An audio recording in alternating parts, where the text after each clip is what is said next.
All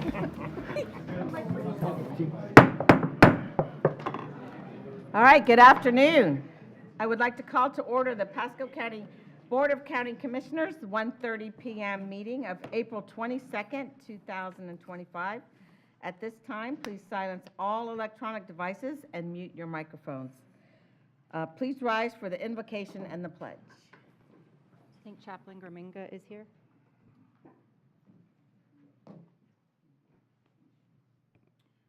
Before we pray, can we take a moment to remember Commissioner Gary Bradford, who died a year ago today? Let's pray. And if we could, Chaplain? Yes. And Mr. Gary Joyner, who just passed away as well. What? Who did? Mr. Gary Joyner, Oh, former Community Control. And we actually had a county employee pass, so a former county employee. He was in stormwater. Michael Garrett, so if we could add him as well. Thank you. all right. Gary Joyner and Michael Garrett. Yes, yes. Let's pray.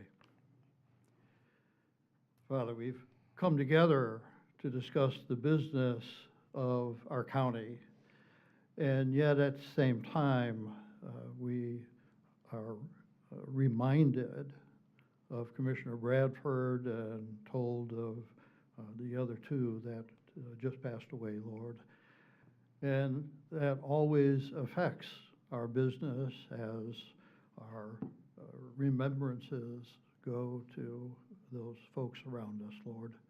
So I would ask that you give comfort to the families of all of these, and that you'll just guide our commissioners as we enter into this meeting, that in spite of the losses and in spite of the distractions, that the end result of this meeting is going to be something positive, something that's going to be beneficial to our county and to all of our citizens.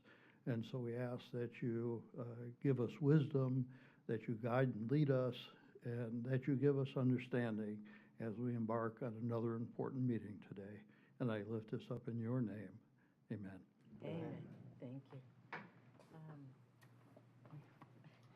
I pledge allegiance to the flag of the United States of America and to the republic for which it stands, one nation, under God, indivisible, with liberty and justice for all.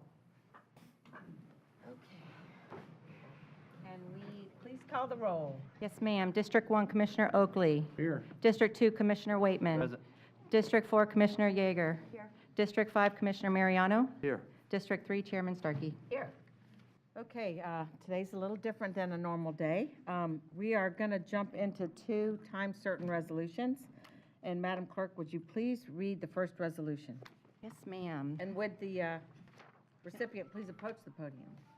So I see a whole big crowd. So this is for the J.W. Mitchell High School soccer team. So if you guys can all approach the podium while I start to read this.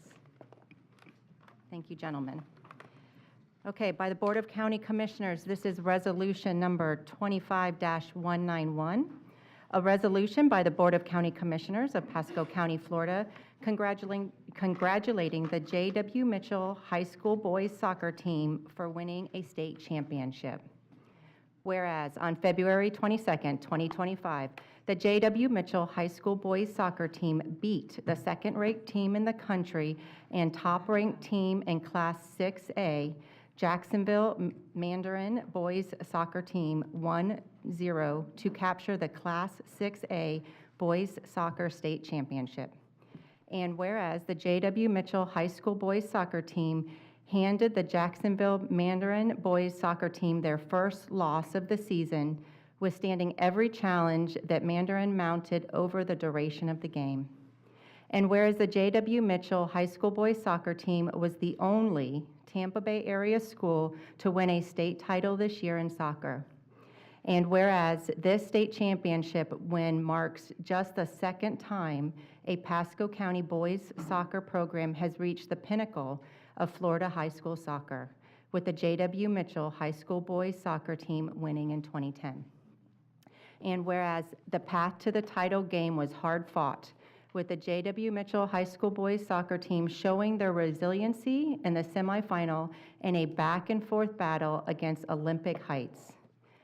And now, if I mess up your name, I apologize in advance.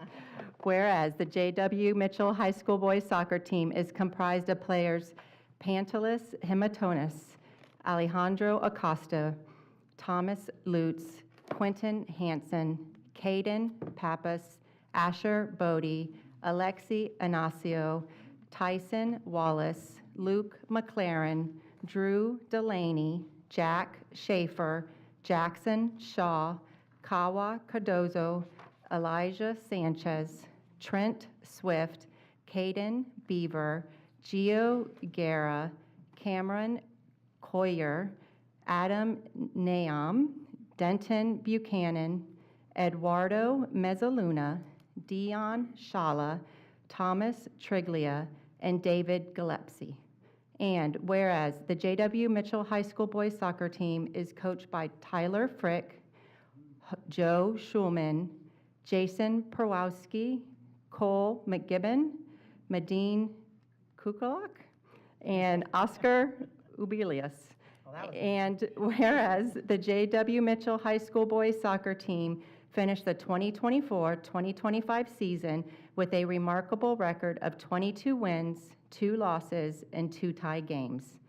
Now, therefore, be it resolved by the Board of County Commissioners of Pasco County, Florida, that said board hereby congratulates the J.W. Mitchell High School boys soccer team for winning a Class 6A boys soccer state championship, done and resolved in regular session with a quorum present and voting this 22nd day of April 2025.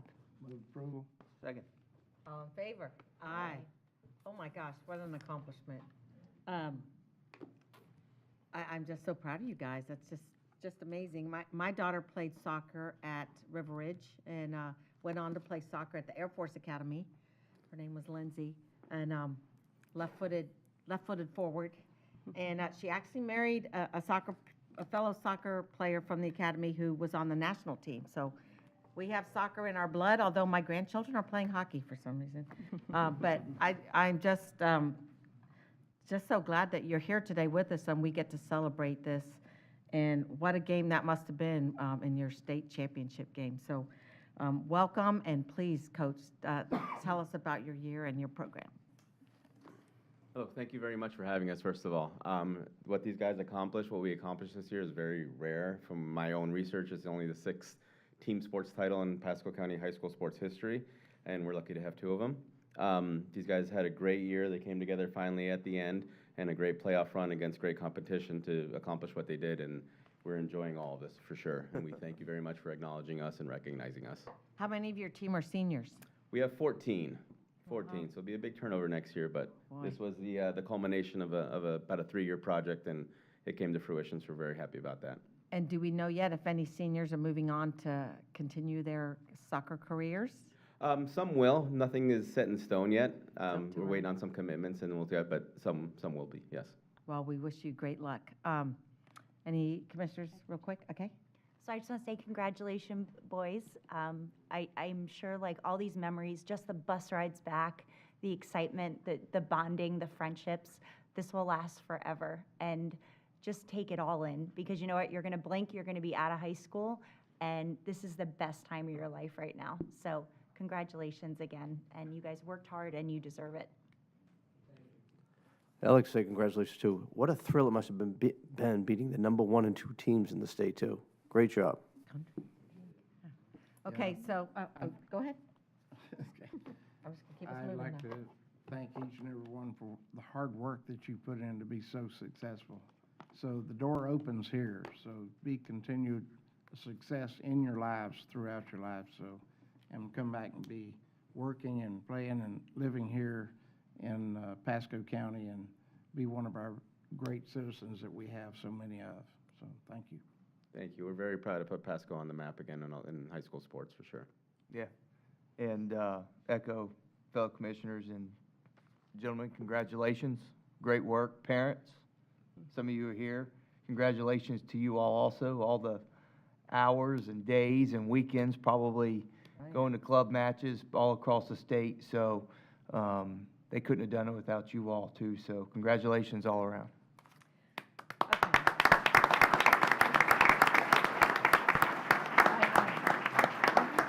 I'm going to come down and hand these to you, and my fellow commissioners will stand up here because there's so many. And make sure that you know you can re-watch this on YouTube, okay? Because you're on TV.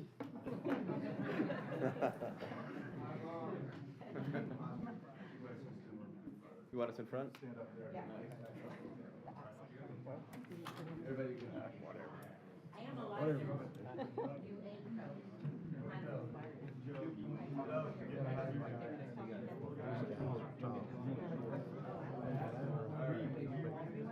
Double check.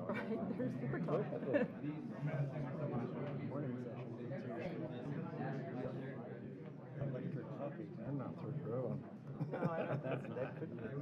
My son's a senior at Mitchell. Oh, really?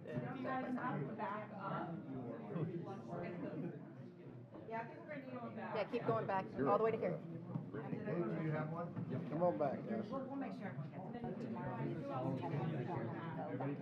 Oh, that's good. There's some back there.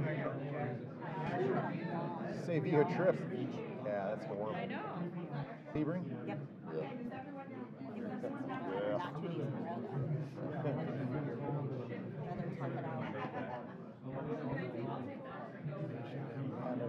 Take that. You can have them all. Yeah.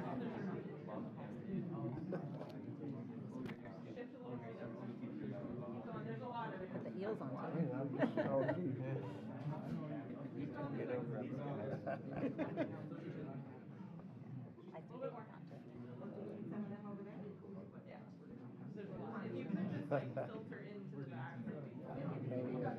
See how high she's trying to stretch to get a picture.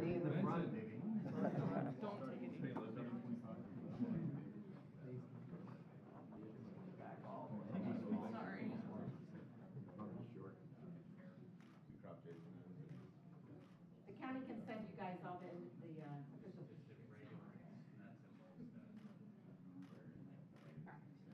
All right. Hold on, wait for everybody else.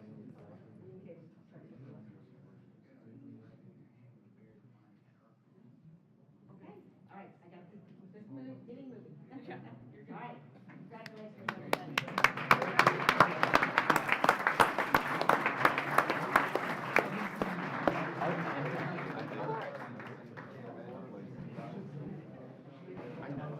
All right, okay.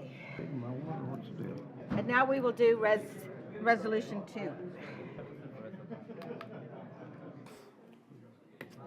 ahead.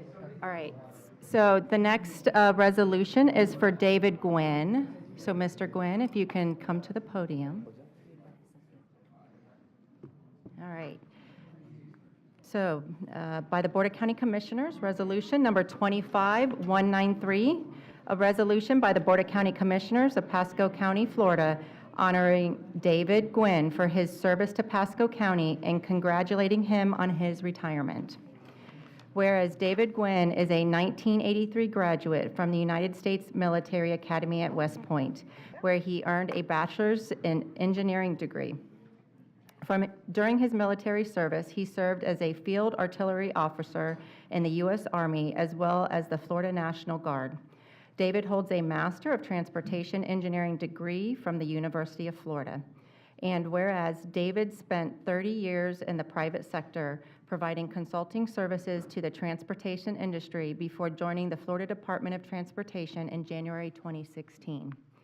And whereas David was appointed as FDOT District 7 Secretary in July of 2017. Prior to this appointment, David served as Director of Transportation Operations for FDOT District 1 in Bartow. And whereas during the span of his career, David co-founded TEI Engineers and Planners in 1991 and led the growth of the firm from 2 employees to over 125 employees throughout Florida and Georgia. Served in senior executive roles for several large engineering consulting firms where he led business units of up to 1,000 people. Started FDOT's first district safety office and facilitated inter-county coordination for regional transportation issues. And whereas, as the FDOT District 7 Secretary, David provided administrative oversight for the planning, development, and operations for all transportation modes within Citrus, Hillsborough, Hernando, Pinellas, and Pasco counties. And whereas David oversaw the development of the FDOT Tampa Bay Next program to help modernize Tampa Bay's regional infrastructure and continue to prepare the region for the future. And whereas David was involved in numerous major accomplishments that directly impacted Pasco County, such as the completion of Interstate 75 at State Road 56, diverging Diamond Interchange, the State Road 52 extension and realignment, the State Road 56 extension, the I-75 at Overpass Road Interchange, and the US 98 301 road widening. And whereas David is looking forward to spending his retirement traveling with his family, including his 5 children and 3 grandchildren. Now therefore be it resolved by the Board of County Commissioners of Pasco County, Florida, that said board hereby honors David Gwynn for his dedication and service to the citizens of Pasco County and congratulates him on his retirement. Done and resolved in regular session with a quorum present and voting this 22nd day of April 2025. Move approval. Second. All in favor? Aye. Commissioner Oakley. Mr. Gwynn, Secretary.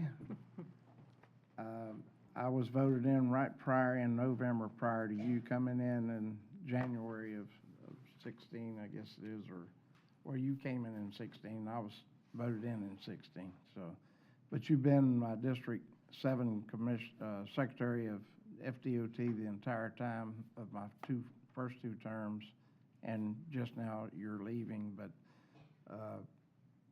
we're so grateful here in Pasco County, and the citizens are so grateful for your leadership and all that you've done for Pasco County and its citizens. I can't just say enough when I say thank you for all that you did for Pasco County. We definitely have had a lot of monies from FDOT in the state of Florida coming to us to build roads. You actually built the first road from east to west on 56, the Virgin Diamond, and the rest of 54 that goes on from one side of the county to the other. So it was really a great task that you've done and tasks that you've been doing. We have something in common a lot of people don't know, but we both went to Fort Sill, Oklahoma for trying to train to how to shoot a 8-inch gun, which was pretty big. So, Which was a lot of fun, right? Oh, it was a lot of fun, but they wouldn't let us loose with it very much. So, but a great place at the time. I was there during the winter. It was pretty cold out in Fort Sill, Oklahoma, in that time. All the trees lean like this to the side. You'd think they just had one of our storms, but they have wind like that all the time. The trees grow at an angle. So, but I certainly appreciate you, everything you've done for all our citizens, so, and for us, and that working with our board the way you have and our staff. It's been very, very good for our county and our citizens. I'll turn it over to you. All right, well, thank you very much, Commissioner. And when I got a call that said to come over here and that you wanted to do this, I was very proud. The relationship I think we've developed between DOT and the county, especially, of course, I only know the time I've been here, but it's been a great relationship. Several of you have been on the board the whole time I've been here, and whenever I needed something, I could call, and you would do your best to help. A lot of times I wasn't even calling you about something in Pasco County. I just needed your help on something regionally, and you always did, because you know that that we're a region, not just a bunch of counties that happen to be next to each other. I'm going to miss Florida, but not so much that I'm willing to miss my wife and my kids and my grandkids who are already all up in North Carolina. And so I'll be heading up there, but I can hope you trust that before I decided to leave, I made sure there was somebody that could step in, and it will be a seamless transition. I'm going to have a great district secretary in Justin, and he knows just as well as I do how important it is for the relationships between our customers and our stakeholders, fellow stakeholders in the DOT. So you might think you're going to miss me, but I think you're going to like this guy even better. So, but thank you all very much. I can guarantee you that we're going to miss you, but I can also guarantee you we're going to enjoy having Justin serve here with us in the county for the future. So it's very good. I've been along with working with you, sometimes I got to where I said, oh, I don't want to bother the secretary. I'll call Justin and stir him up. So I even mentioned that to you one day, that I've been using Justin to do the hard work. So so he's done a good job. He actually is the one I called out for before an MPO meeting and asked him at Wire Road and 301 about a traffic signal there, because we had lost 6 citizens at that traffic signal, or no traffic signal, during last year, and it was definitely needed. And by the time the MPO meeting ended in 2 hours, he gave me the answer that it started engineering, which is unheard of. So, but it's really the way we work together and get things done the right way. And I always know that FDOT's always been standing behind safety, and if there's a safety issue, you get out there and do it right away.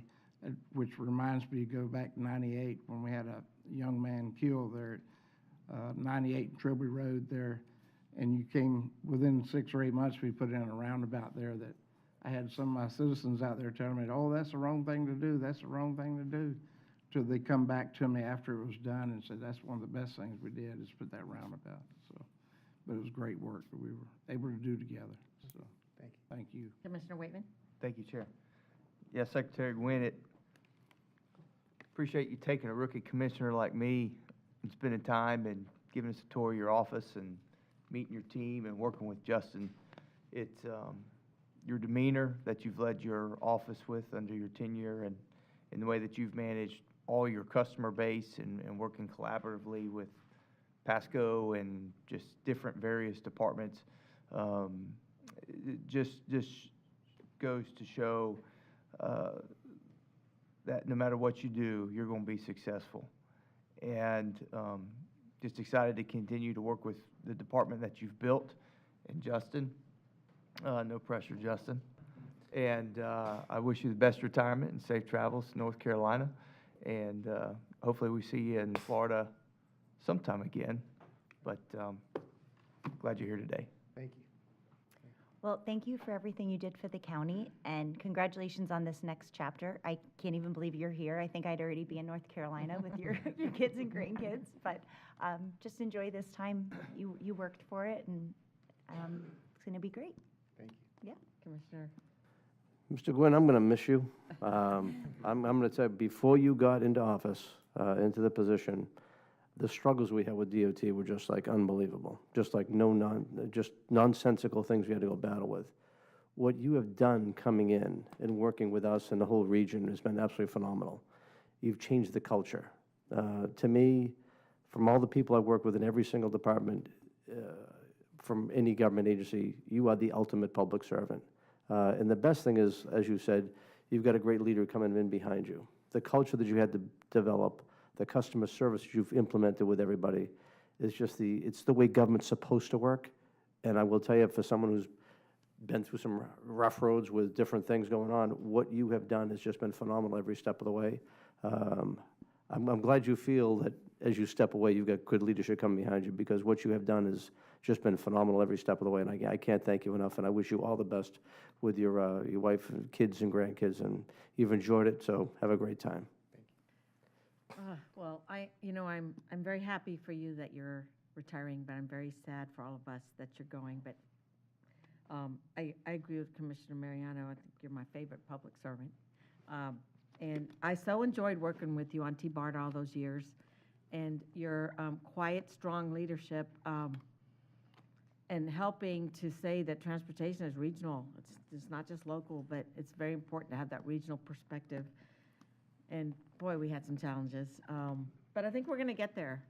And we wouldn't have done it without your leadership, talking at the TMA about calming everyone's fears about the funding, that there will be local funding. It's not going to hurt your local projects, but we have to speak with one voice.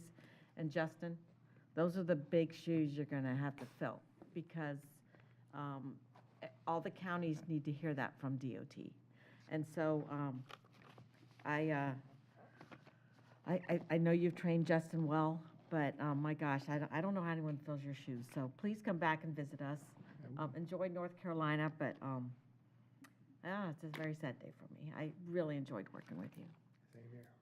All right, who has the, I'll have it. okay, so let's all go down and take a picture.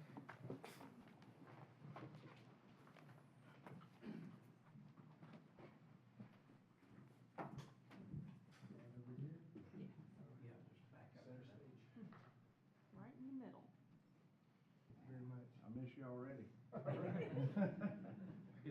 Is it reciprocal? Thank you very much. I hope so. Yes, if it was reciprocal. Everyone take one step that way. My son's still at USF, so I'll probably be down here. There you I go. didn't know that you went to West Point. I did. We're Air Force, but. We're all on the same side. Yeah. I gotta send it to his wife to prove he's working. Oh, yeah. Do that, because we were together in the, All we were National Guard and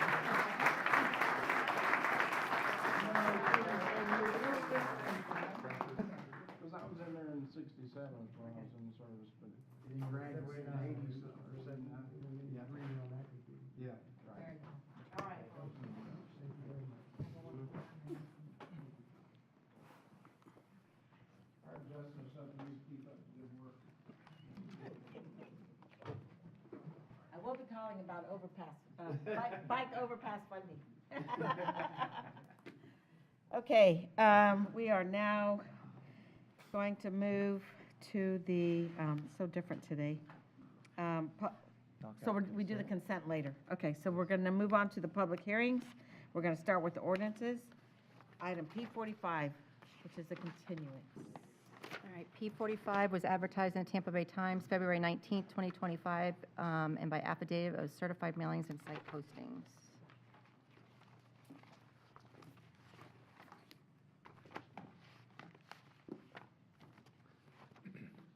Good afternoon, Madam Chair.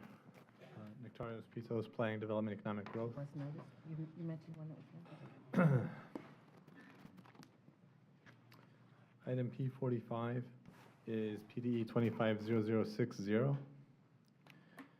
This is an ordinance to amend the Pasco County Comprehensive Plan from Res 3 and AG to a plan development, which is known as the Fletcher PD. This item is being requested for a continuance to the May 20, 2025 Board of County Commissioners meeting in Newport Richey. All right, I will take a motion. Move to continue, time certain? Second. Roll call vote. District, Continuance. Oh, because here it says roll call. yep, it sure does, but. Okay, so, You don't need to We do are- a we- roll call on a continuance. okay, all in favor? Aye. Okay, P46. Okay, P46 was advertised in the Tampa Bay Times, March 5th, 2025. Item P46 is PD 250135. This is an ordinance amending the Land Development Code, section of 1001, docks and seawalls. This is being requested for a continuance to the June 17, 2025 Board of County Commissioners meeting at 1:30 p.m. in Newport Richey. Move to continue, time certain? Second. All in favor? Aye. Okay, P47. P47 was advertised in Tampa Bay Times, February 5th, 2025, and by affidavit of certified mailings and site postings. Item P47 is an ordinance amending the Pasco County Comprehensive Plan, which is an amendment to the future land use map from Res 1, residential one dwelling unit per gross acre, to PD plan development. This is for the project known as the Little Road PD. This is requested to continue to the May 20, 2025 Board of County Commissioners meeting at 1:30 p.m. in Newport Richey. Move to continue, time certain? Second. All in favor? Aye. P48. P48 was advertised in Tampa Bay Times, February 19th, 2025, and by affidavit of certified mailings and site postings. Item P48 is PD 250070. This is an ordinance amending the Pasco County Comprehensive Plan, providing for a comprehensive plan amendment to the future land use map, map 2-15 and sheet 03, from ROR, residential office retail, Res 6, residential 6 dwelling units per gross acre, to PD plan development on approximately 62.98 acres of real property located on the east and west side of 5A Road at the southeast corner of the intersection of 5A Road and Hudson Avenue, and a text amendment creating sub-area policy flu 7.1.83 HCA Bayonet Point PD, and a map amendment to the future land use map 2-9, adding sub-area map 2-983 HCA Bayonet Point PD, providing for additional text amendments as necessary for internal consistency, providing for repeal or severability and an effective date. This comes to you with a recommendation to approve the proposed comprehensive plan amendment and adopt the ordinance by roll call vote, and there's a presentation if so desired. Board members, would anyone like a presentation? I don't need a presentation. This is a great project. Yep, and my little issues have been worked out. And so, is there anyone here who wishes to speak against P48? I do not think we have anyone signed up either. Okay, I'll take a motion. Move to approve? Second? Roll call vote? Okay, District 1, Commissioner Oakley. Aye. District 2, Commissioner Waitman. Aye. District 4, Commissioner Yeager. Aye. District 5, Commissioner Mariano. Aye. District 3, Chairman Starkey. Aye. Okay, P49. P49 was advertised in the Tampa Bay Times, March 5th, 2025, and by affidavit of certified mailings and site postings. Item P49 is PDE 250097. This is an ordinance amending the Pasco County Comprehensive Plan, providing for a comprehensive plan amendment to the future land use map, map 2-15 and sheet 05, from Res 1, residential 1 dwelling unit per gross acre, to PD plan development on approximately 38.68 acres of real property located at the south side of County Line Road, approximately 1.65 miles west of the Suncoast Parkway, at a text amendment creating sub-area policy flu 7.1.85, County Line North PD, and a map amendment to the future land use map, map 2-9, adding sub-area map 2-985, County Line North PD, and providing for additional text amendments as necessary for internal consistency, providing for repeal or severability and an effective date. This comes to you with a recommendation to approve the proposed comprehensive plan amendment and adopt the ordinance by roll call vote. And there's a presentation if desired. Board members, does anyone require a presentation? I don't need one. Okay, is there anyone here to speak against this item? It's an ordinance, it's either way, but Yeah, they can speak. Oh, for or against? Seeing no one, move approval. Second? Roll call vote? District 1, Commissioner Oakley. Aye. District 2, Commissioner Waitman. Aye. District 4, Commissioner Yeager. Aye. District 5, Commissioner Mariano. Aye. District 3, Chairman Starkey. Aye. Okay, P50. P50 was advertised in the Tampa Bay Times, March 30th, 2025, April 2nd, 2025, April 9th, and April 16th, 2025. Item P50 is PDE 250125. This is an ordinance establishing Sagebrush Community Development District pursuant to Chapter 190 Florida statutes, providing for authority and power of the district, providing for powers and duties of the district, providing for the Board of Supervisors of the district, providing for the district budget, providing for functions of the district, providing for miscellaneous provisions, providing for an effective date. This comes with a recommendation to adopt the ordinance by roll call vote. Okay, does anyone wish for a presentation on P50? No. Right, is there anyone here to speak against this item? Or For. ordinance either way. Or for, but I'll start with against. Move Okay. approval. Second. Roll call vote. District 1, Commissioner Oakley. Aye. District 2, Commissioner Waitman. Aye. District 4, Commissioner Yeager. Aye. District 5, Commissioner Mariano. Aye. District 3, Chairman Starkey. Aye. All right, we need to take up R44, correct? That's correct. Correct.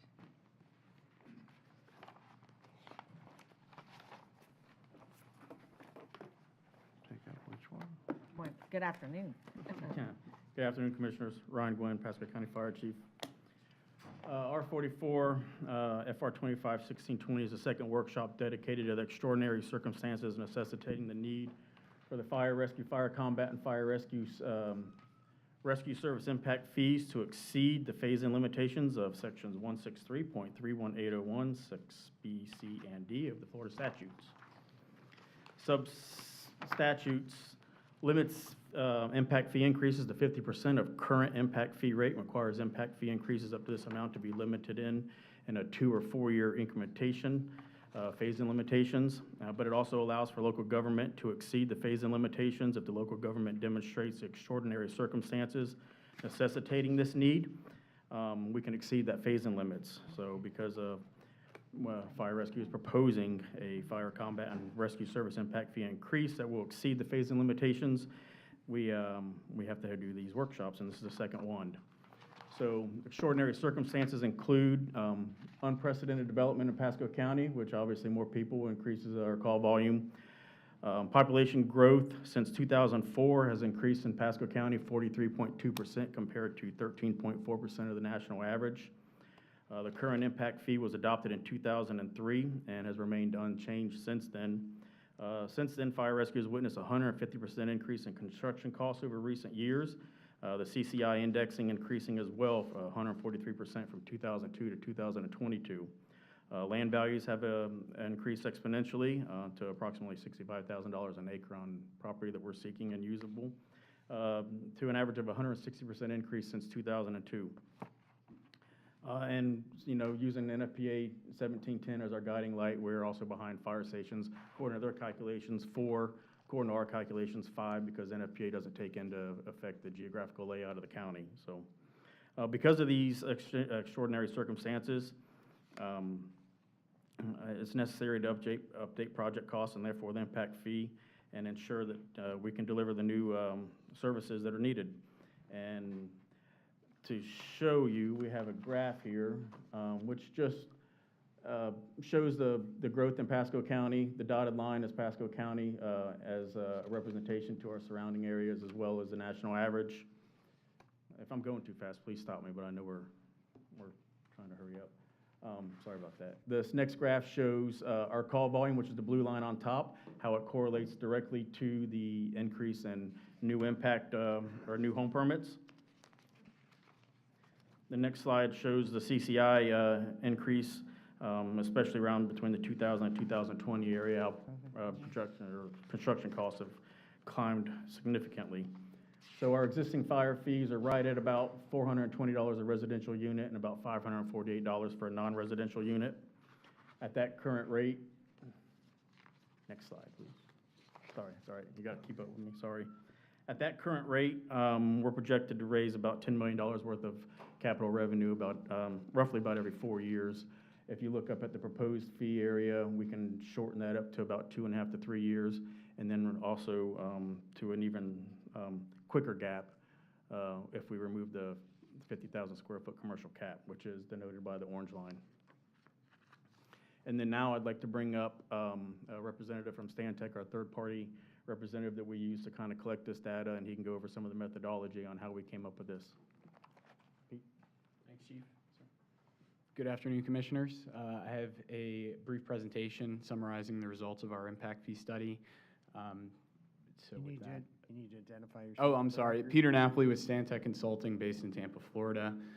Work with counties and cities across the state on impact fee studies and also these extraordinary circumstances workshops I'm very familiar with and have conducted some in the local area recently.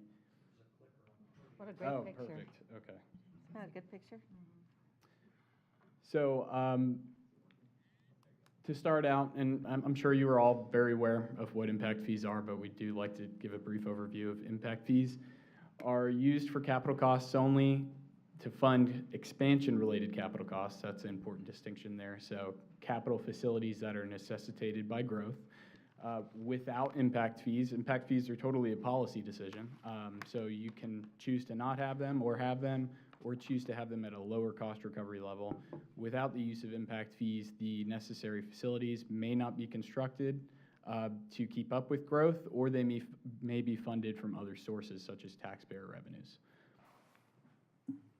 A little background, the Chief had already reviewed with you guys. The current fee combined between fire and rescue service is $420 per dwelling unit.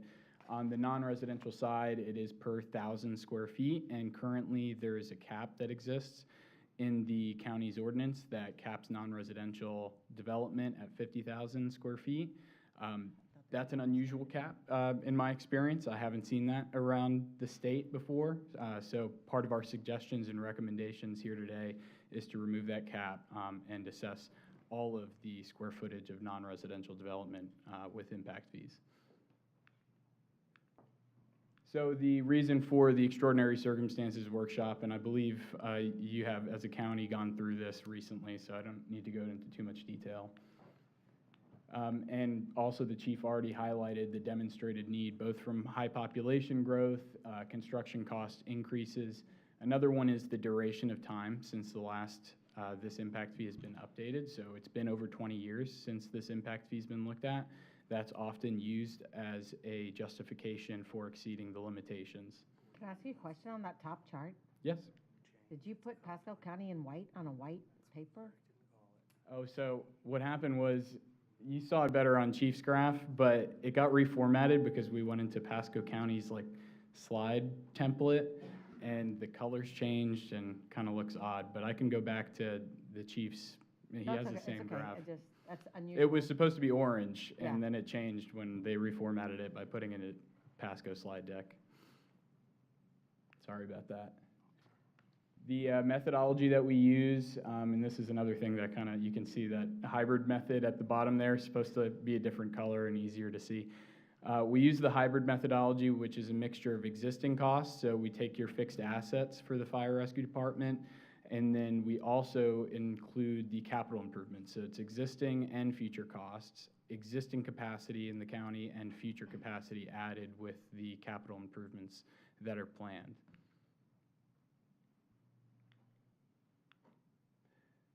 And this just, details that out more. Any assets that were funded by grant funds donated, they're excluded from the cost basis. Any dedicated funding sources that are used to fund assets, such as the surtax or geo bonds, those are also excluded from the cost basis. That's a kind of a credit that is standard process in impact fee calculations. This one is coming up a little weird too. So the capacity is measured in what we call functional population. There's a requirement by the state that there is a logical nexus that's used between residential and non-residential to create these fees. It can't just kind of be arbitrarily chosen. So functional population measures the population impact both on the residential and the non-residential side. So residential is easy because that's, the occupants of a residential household or multifamily unit. On the non-residential side, it's visitors, a combination of visitors, employees, and that's used to create a proportional relationship between the fees. And this is the functional population we calculated in the county. These are the fire capital improvement costs that we included in the calculation. So there are some fire stations included, and there's also a big training center and operations center out in the future that are included to a certain extent. We're including a percentage of it because a percentage of the cost is going to also serve existing residents. So we're only using the growth portion of that cost of the ops center and the training center, but we're using the complete cost for the other stations and the rescue portion of those capital projects as well. So this kind of summarizes the calculation at a high level. The total costs that are included for fire combat, $153 million. The total costs included for rescue, $99.5. That's divided amongst the existing capacity, the future capacity served by these assets to get the resulting fees. This is the fee schedule, the updated fee schedule for fire combat. The land and facilities and equipment are separate in the fee schedule because those monies are held separately. So there's a fee for land of $36 per unit. Then there's the fee for facilities and equipment of $380 to total $416 per unit for fire combat for residential. That's an increase of 67%. So above and beyond the 50% threshold set by the state. And then on the non-residential side, the increase totals to 12%. On the rescue side, the increase totals to about 50% for the residential, and it's held flat for non-residential, which may seem a little odd. It's just the result of the formula that we follow. We're not too familiar with how the fees were calculated back in 2003, but a big part of it, I think, may have been that 50,000 square foot cap that was put on the fees back then, and that may be why the fee isn't increasing, but the county could experience increased revenues from removing that cap on the rescue side, or on both sides, fire and rescue. So the total impact fees are shown here, and that formatting is a little weird, so it's hard to see the total fee there.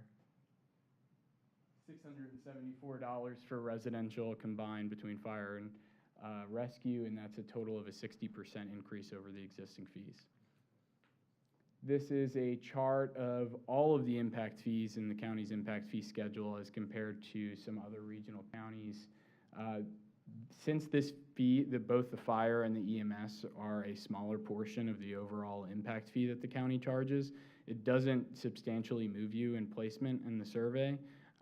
The larger fees that are really going to motivate that are the school's impact fee, the transportation impact fees, parks and rec, et cetera. So you stay in the same place in terms, in relation to your neighbors. And then this is some operational data, but the chief already covered this in the beginning, that they're seeing the increase in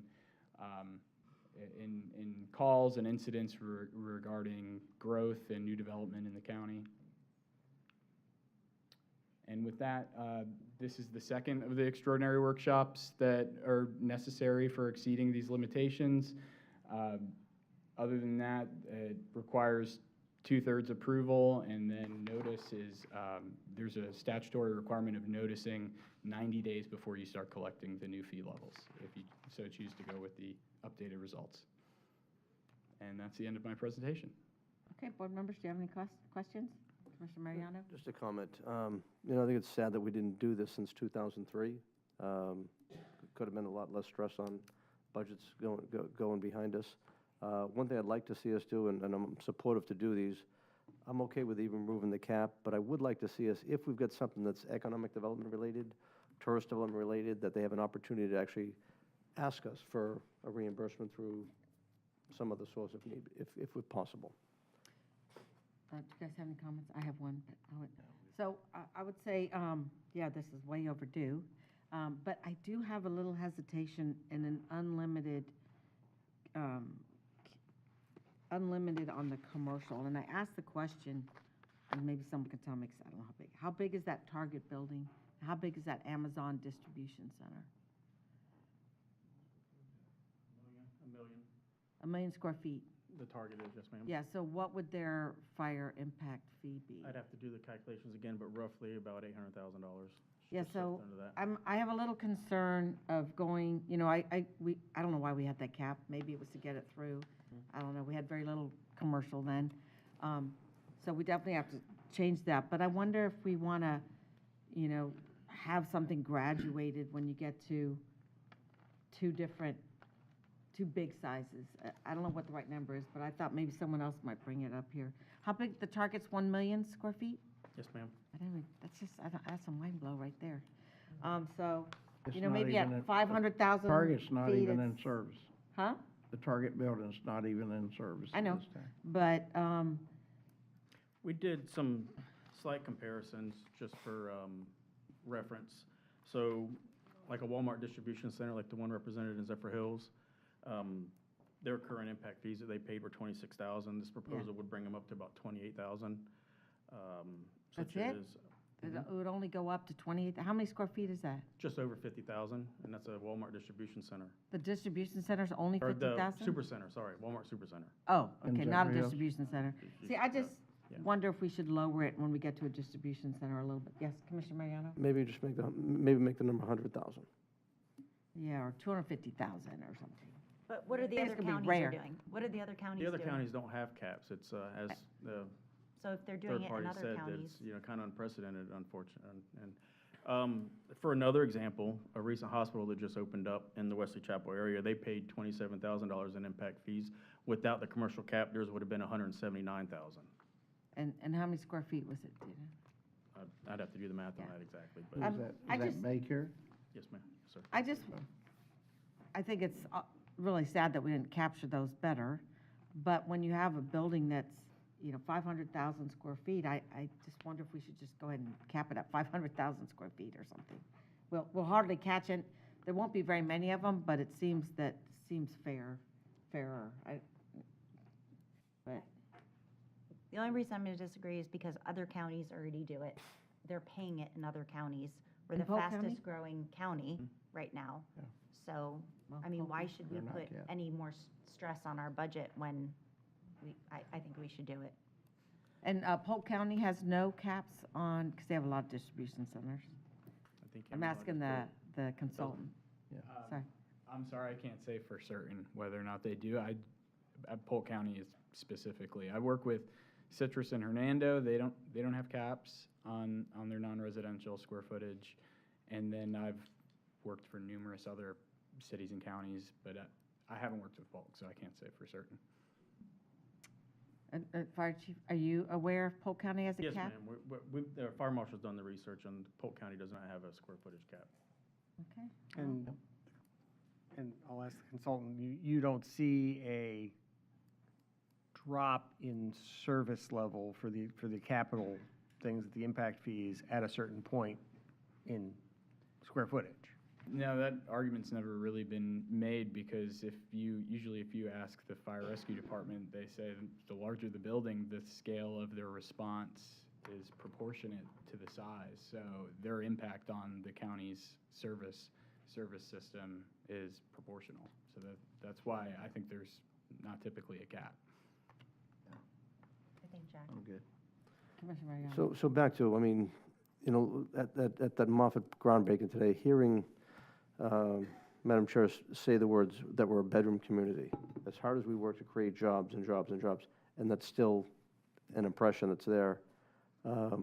I just don't want to do anything that's going to discourage anything that's going to create jobs, whether it be the big distribution that maybe they don't come right away, they're going to go somewhere else because it's more affordable, whether it be any type of job-creating thing coming in. I don't want to really pushing that on them. If there's a way to reimburse them, I'd love to have that discussion now, to like, if there's a way to use penny for Pasco money or whatever to subsidize what they would pay, I'm okay with that. There would not be a way to use penny for Pasco money. There might be a way to use, well, there would be a way to use penny for Pasco EDA money, I guess, the economic portion, but Correct. not the public So- safety portion. Madam Chair, you might want to bring Mr. Engel up because I think he's actually provided this incentive to a number of projects already. David, come on up. Who's trying to hold back? David Engel, Planning and Economic Development Director. What was the question, please? We want to know if we can use some of your funds to help put together an economic incentive package that might offset some of these costs for the increase in fire impact fees in the commercial and industrial. Well, generally and typically, we waive that for the EDC projects that are target industry related because that's consistent with the board's guidance and earmarking for funds out of the penny for Pasco economic development. We haven't really considered using these funds for spec buildings or non-incentivized projects, so I don't have an answer for you, but we certainly will examine that and get back to the board if that's the Okay, direction. well, it sounds like you have the ability to do it. We want to be careful that we're not waiving all the fire fees so that we're collecting some. So you can't waive you can't waive an impact fee, you can reimburse it from another funding source. No, I understand, Right. sir. But And we that was do more that to the with, commit- we do the that with, chair. we already do that with mobility fees for industrial projects, so we're already, Well, we got to talk about that, but Commissioner, it sounds like we do have some flexibility, so. well, I'm Madam afraid of the Chair, hurdles involved. I would like to just alert to the board, we don't want to dissipate all our funds. If a big, target industry project comes in or something else the board wants to get behind, so why don't I work with the chief and the administration and come back with maybe a proposal? Well, I think it's I going, think we can get it done. yeah, I mean, the structure exists. Yeah, I think that's that's- the point. And so the question before the board is to cap or not to cap. Commissioner Mariano's concern really surrounds targeted industry or economic development incentives. And so if we have a targeted industry that's going to come in and build a larger facility, it is the discretion of the board to decide how to allocate funds, whether it's mobility fees, utility fees, fire impact fees, depending on that. This calculation obviously would drive it higher on a per square foot basis, but I think you have the mechanisms at your disposal to make it happen. David Goldstein? Just that, remember the mini warehouses are also occupy a lot of square footage, and I don't think you want to be subsidizing those. So I agree with, the county administrator should be a case-by-case analysis as to whether you want to provide incentives to these users. Okay, so, sounds like we have some flexibility. Yeah, it'd be tough to get it. What about using that 250,000 square foot number for the cap? I think it should be higher. Well, we'd have to go back, and I would imagine the consultant would need to run some numbers, or I don't know what went into your planning number for your dollars. We could, yeah, we would have to run some numbers, but I think that's within your purview. You want to make that cap, we can make that cap, but to give you the specific data related to that number, we'd have to go back and run some more numbers. All right, so we had a cap before 10,000 square? 50,000. 50,000 square? Did you calculate that into this document or no? No, so none of, part of the process, Commissioner, is calculating the county's existing capacity in terms of residential dwelling units, but also non-residential square footage that's covered by the service area of the fire department. And we didn't cap the square footage that it's included in the existing capacity. So we allowing for basically the total of all of the buildings within the county are covered by the fire rescue service. So the capacity numbers would change if we said, there is no additional impact on service beyond 250,000. Then we would go through, recalculate the capacity. I could tell you what would happen is it would probably drive up that dollar per square foot. And so you'd be calculating the same revenue, but different fees because it would be capped at, if that makes sense, because it would be capped at 250. It doesn't make sense that you would go through this when we had a cap in place and then on to factor that in when you brought it to us. So we'd have that to look at today rather than going back. Because I certainly don't want to slow this thing down. At the same time, I don't want to kill what could be job-creating things either. I have a question for Chief Gwen. So, out of all of the counties, how many did have a cap? Do you know that? In the Tampa Bay area that we surveyed, none. Okay, so did you, in the state of Florida? I didn't do a statewide. Okay. I think it's not, to compare, to say if Hernando and Citrus didn't have a cap, I would be more interested if Hillsborough and Polk didn't have a cap. So I'd be okay with the cap, Commissioner Mariano, if it was higher than 250. Yeah, I would. 250 is too low. I wouldn't want to put a cap on it. Me neither. I think we can handle it as the building and properties come forward. We can handle it by individual customers if that becomes an issue. I agree. Madam Chairman? Yes. Sorry. And then you. So, and that was the question I was trying to explore with the consultant. If in fact the cap was arbitrary in your previous fee, or I would not recommend you, I think that's why the consultant didn't look at a cap in reviewing your new fee moving forward, is if there is no appreciable difference, if the magnitude of scale of a building creates more fire service demand, then they should be paying a higher fee, and that's the fee that you've got developed. That makes it more legally defensible. If the board wishes to incentivize target industries that might have a big building, I think you do that in another way and fund the same way we do mobility fees and we take money from the TIF to pay down those businesses that you're looking to incentivize. I think you take the same approach with fire rescue. Okay, I just heard David have a little hesitancy there. Did you want to say something? No, I have nothing to add to what. Okay. I did, Mr. Chairman. Commissioner Waitman. Go ahead, Chief. I was just going to confirm, Fire Marshal did confirm that Hillsborough County does not have a commercial cap. Oh, So, and they have those tall buildings. yes, ma'am. Yeah. Okay. All right, well, I'll wing it You got without a something to cap. So I'd take a motion. I so moved. Wait, it's a public hearing? No, We this got is, public. this is your workshop, so if, Oh, That was no vote oh, this today? is the 40, this is the R, okay. when, Well, okay, we did ask that you take public comment at this particular workshop, just because that appears to be the statutory intent of this workshop, is that you get public comment. Okay. Does anyone want to speak to this item? Is anyone online wishing to speak to this item? I do not believe so. Okay, and was there, I'm sorry, was there so you would, action? you would close the public, you would Okay. close the workshop, and you'd move into item 51, which is the ordinance adopting the fees. Okay, so the workshop is now closed, and we'll take up P51. All right. Stand by. P51 was advertised in the Tampa Bay Times, April 2nd, 2025. Good afternoon, Chairman, Commissioners, Counselor. Justin From, Fire Marshal, Pasco County. P51 is item FR 25-1621, an ordinance by the Pasco County Board of County Commissioners amending the Pasco County Land Development Code to increase combat and rescue impact fees beyond the phase and limitations in section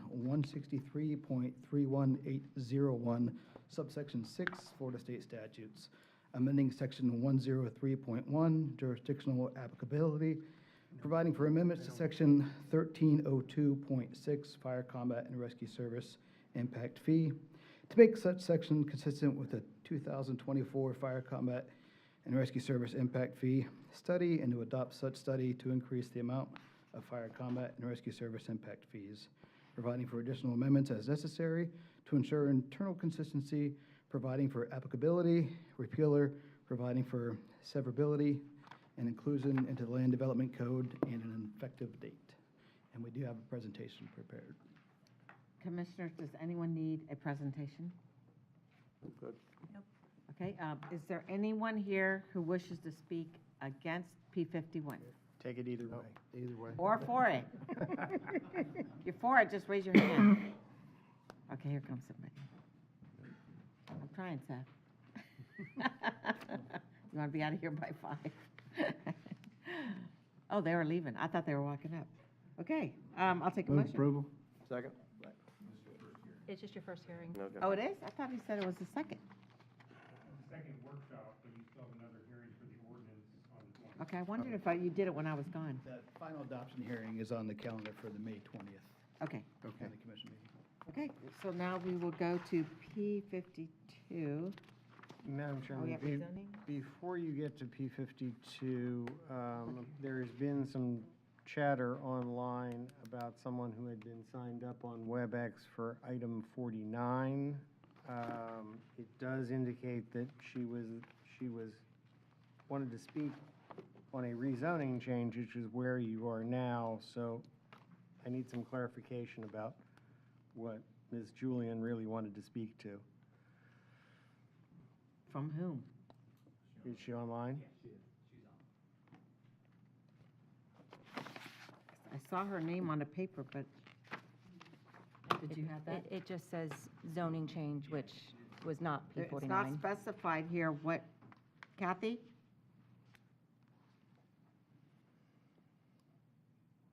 I don't know what that means. Miss Julian, are you online?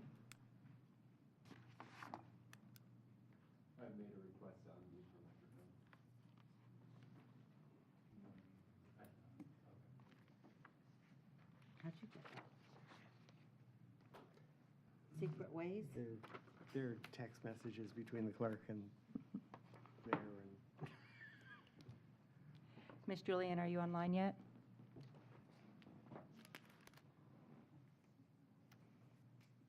Gentlemen, does it look like her microphone is muted? Yes. And we can't unmute it. Can you unmute your microphone, please?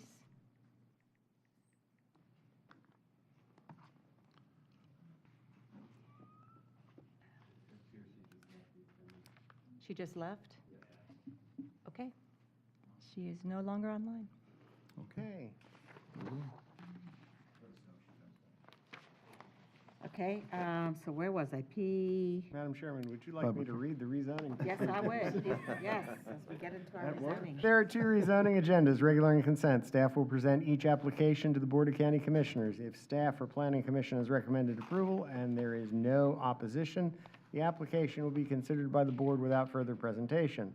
If staff or Planning Commission has recommended denial, or if there is opposition to the application, the applicant will be given 5 minutes for presentation. The opposition will be given 3 minutes for each individual or 5 minutes for a group representative, and the applicant will be given 3 minutes for rebuttal. Any individual disagreeing with staff or Planning Commission recommendation or anyone wishing to object to any condition of the rezoning may at this time request the petition be pulled from the consent agenda, in which case that application will be heard under the regular agenda later on during the meeting. Otherwise, all rezoning applications on the consent agenda will be approved by a single motion and vote. If you wish to speak to any petition, please give your name and address and whether or not you've been sworn for the record. These are quasi-judicial public hearings. The law in Florida is that mere public support or opposition of an application is insufficient for this board to take action.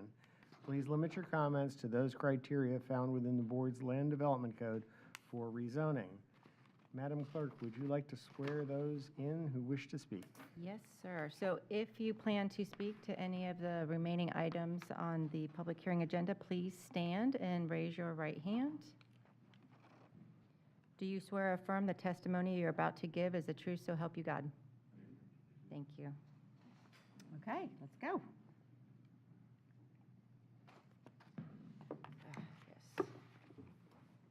Yes. P52? Yep. So P52 was advertised in Tampa Bay Times, March 5th, 2025. Thank you, Madam Chair. Nectarios Pitos, Planning Development Economic Growth.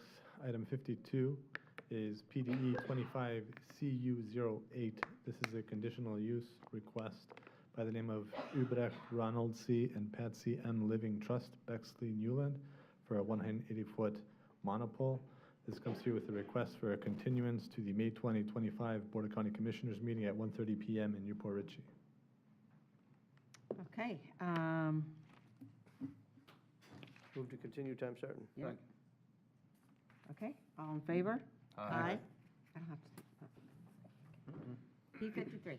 P53 was advertised in Tampa Bay Times, February 5th, 2025, and by affidavit of certified mailings and site postings. Item P53 is PDE 257721. This is a zoning amendment in the name of Little Road MPUD Master Plan Unit Development. This is coming to you with a request for a continuance to the May 20, 2025 Board of County Commissioners meeting at 1:30 p.m. in Newport Richey. All right, Move to continue, time certain. Second. all in favor? Aye. P53. P54 is advertised in the Tampa Bay Times, May 1st, 2024. Item P54 is PDE 257739. This is a zoning amendment to the name of Fletcher MPUD, Mary L. Fletcher Revocable Trust, and Richard D. Fletcher. This comes to you with a recommendation to continue the item to the May 20, 2025 Board of County Commissioners meeting in Newport Richey. Motion, Move to continue, time certain. Second. all in favor? Aye. Aye. P55. P55 was advertised in the Tampa Bay Times, January 8th, 2025. And item P55 is PDE 257769. This is a zoning amendment in the name of Mears 4 LLC, which is a change in zoning from AR, Agricultural Residential District, and C3 Commercial Light Manufacturing to a C3 Commercial Light Manufacturing District.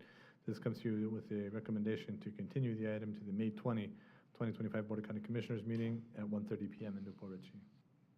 Move to continue, time certain. Second. All in favor? Aye. 56. All right. P56 was advertised in the Tampa Bay Times, March 5th, 2025. Item P56 is PDE 257781. This is a zoning amendment to the name of Enclave at Livingston MPUD. This comes to you with a request to continue the item to the May 20, 2025 Board of County Commissioners meeting at 1:30 p.m. in Newport Richey. I'll note that a revised continuance memo was submitted to the clerk's office updating the applicant's name from Island Property Partners to Academy at the Lakes. Oh, okay. Okay, take a motion? Move to continue time certain. Second. Before you do, Jeff, there is someone signed up for P56. Should we at least address it and let the individual know? We don't take public comment, but I mean, if you're here for P56, it's being continued to May 20th? May 20th. It was advertised that way.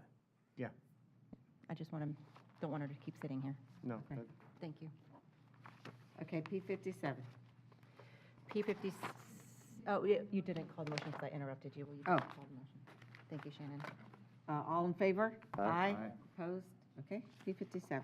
Okay, P57, advertised in the Tampa Bay Times, March 5th, 2025. Item P57 is PDE 257811. This is a zoning amendment, the name of SR 52 Elite by JDP Elite Development LLC, which is a rezoning from AR Agricultural Residential District and AC Agricultural District to MPUD Master Plan Unit Development. This comes to you with a recommendation to continue the item to the June 17, 2025 Board of County Commissioners meeting at 1:30 p.m. in Newport Richey. The memo states May 20, but just prior to this board meeting, the applicant requested the June 17 meeting date. Okay, Move to continue to the June 17th meeting. Second. all in favor? Aye. Aye. P58. P58 was advertised in the Tampa Bay Times, August 28, 2024. Item P58 is PDE 257818. This is the zoning amendment HCM Hospitality LLC, which is a change in zoning from C2 General Commercial District to MF1 Multifamily Medium Density District to an MF1 Multiple Family Medium Density District. This comes to you with a recommendation to continue to a date uncertain. Move to continue time uncertain. Second. All in favor? Aye. Aye. Aye. Okay, P59. P59 was advertised in Tampa Bay Times, March 5th, 2025. Item P59 is PD 250109. This is a comprehensive plan amendment in the name of CPA 2403 Elite 52 PD. This is the companion comprehensive plan amendment to the SR 52 MPUD we spoke about a few minutes ago. This comes to you also with the request to continue to the June 17, 2025 Board of County Commissioners meeting at 1:30 p.m. in Newport Richey. The stated motion says May 6th, but again, before the meeting, the applicant requested alignment of the dates. Okay, take a Move to motion. continue time certain. Second. All in favor? Aye.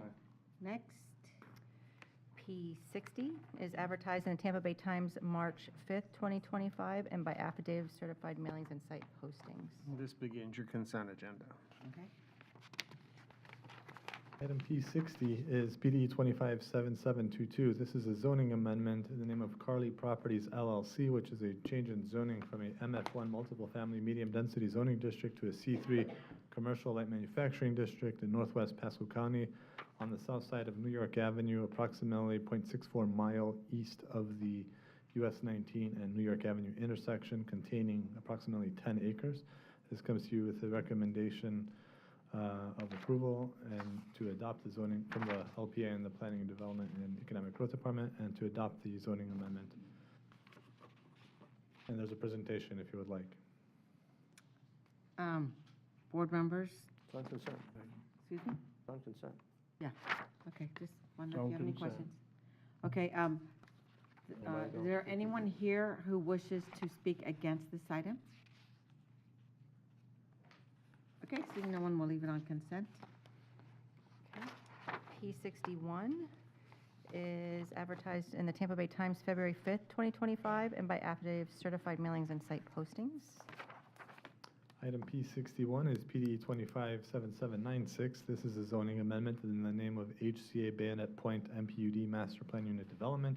HCA Health Services of Florida Incorporated. It's a rezoning request from C1 Neighborhood Commercial, MF2 Multiple Family High Density, and MPUD Master Plan Unit Development zoning districts to an MPUD Master Plan Unit Development to allow for the development of 600,000 square feet of hospital, 200,000 square feet of medical office, and 50,000 square feet of retail uses on approximately 62.98 acres in the West Market area. And this comes to you with a recommendation of approval from the Planning Commission as well as the Planning Development and Economic Growth Department.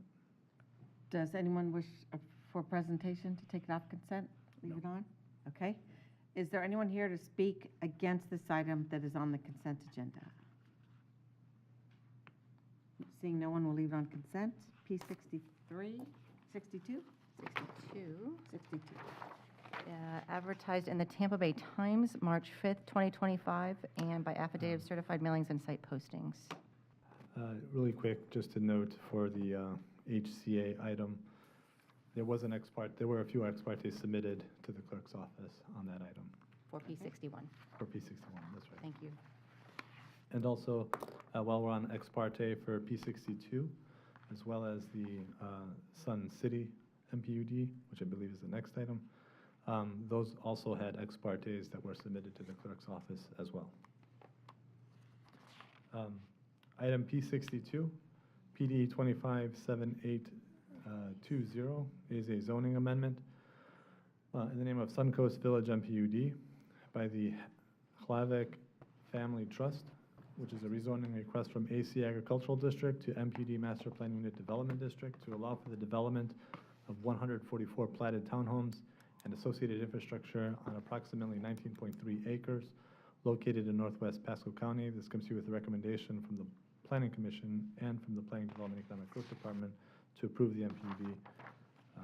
As noted, one thing to add, there are communications from FDOT that we wanted to include on the record stating that that right-of-way from the south side of County Line Road is not needed as they plan for their future widening of County Line Road. Madam Chair? Yes.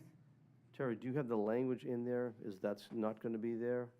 That prior to the issuance of the first certificate of occupancy within the project, developers shall pay the county the sum of $50,000, which may be used by the county towards sidewalk improvements on Shady Hills Road.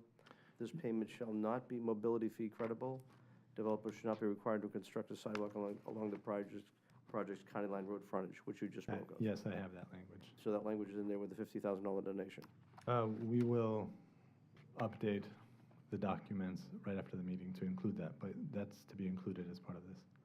Well, along those lines, I had a question because there should be a multi-use path on one side of Shady Hills, so which We'll side is it? discuss it, it's on consent, so.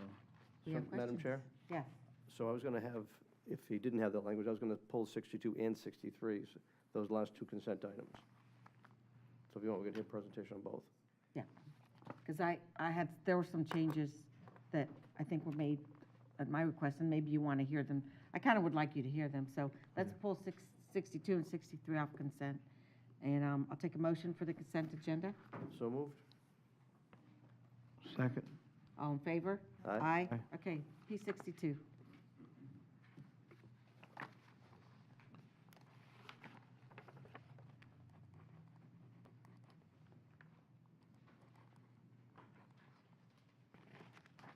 Is Kathy Julian back on? I do not think so. Okay. Good afternoon, William Vermillion, Planning Development, Economic Growth.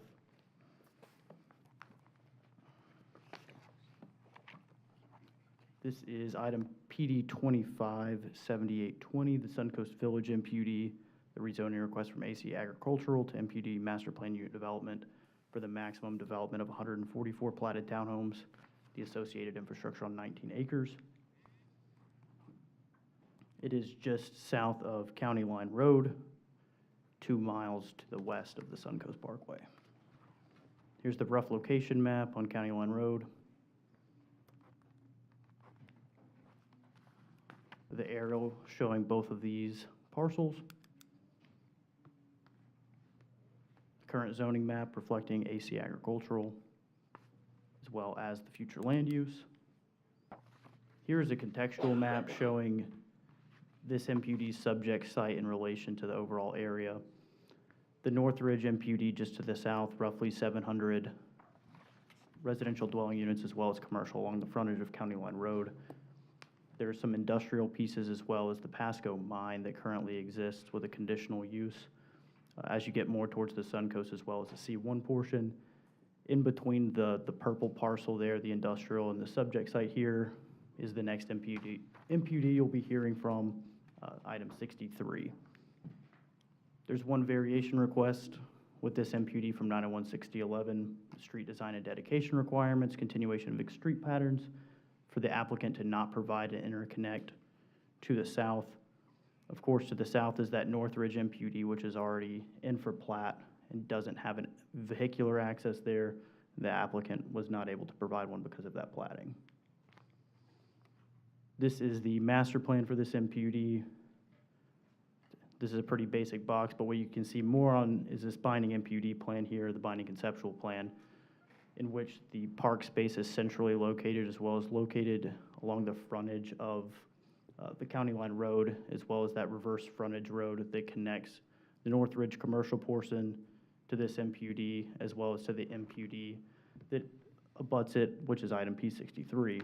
This reverse frontage road, a modification to this reverse frontage road that's occurred over the past few days, is that there's an 8-foot path that runs along the north side of this reverse frontage road to allow pedestrian interconnection between this MPUD, the MPUD that's going to come before you next, and the Northridge portion, which allows for the pedestrians to access the commercial sites within Northridge. This comes to you with a recommendation of approval from Planning Commission and PDE, but before I conclude here and ask for any questions, I would like to enter onto the record an email from FDOT and their contractor stating that no additional right-of-way for the expansion of County Line Road needs to come from the south side from Pasco County, that the improvements are going to be occurring exclusively on the north side in Hernando. Madam Chair? Yep. So with that statement, when County Line gets built, aren't they going to put in a trail on the south side as well? That's those two. I'm not sure which side of the road the trail is going to be on, because FDOT is still finalizing their new PD&E, but what they could tell the county as well as the applicant is the only thing that they know is going to be the same between the design that they started in 2009 and the design they're currently working on is the existing right-of-way, that it's going to stop on the south side where it currently exists and expand north. I'm not sure which side of the road the trail's on, just because the PD&E is still happening. Commissioner Stark, I'm not happy with that at all. I think we should have one on both sides of the road. Well, something, yeah. I mean, I think we should be prepared for something, that we should know. Well, we should know which side it's on, and I mean, we'll hear from the applicant next, but I thought I was told that they weren't going to build it because it was going to be torn out, so they weren't going to put it out there now, but now hearing that they're not going to put it out there is disturbing to me. you know, when I've driven on County Line Road, when you get over by Commissioner Simpson's property, there, the multi-use path is on the south side of the road. So I don't understand why they're not saying that it's not going to be on the south side, or at some point they're going to have to cross. So I've seen it over there. It's beautiful. I see the applicant's attorney has stepped up to the podium. Barbara Wilhite, 8627 Grand Boulevard, Newport Richey. Pull it up here. And Barbara, FDOT you've been I have been sworn, yes. Thank you. FDOT hasn't finished their design. You all can influence their design however you want to influence it. If you want an 8-foot path on your side, you should influence their design. The proposal that I made was relating to the discussions that we have with your county engineer. What should we do? And this goes for both projects, Suncoast Village and Sun City. What should we do as a project?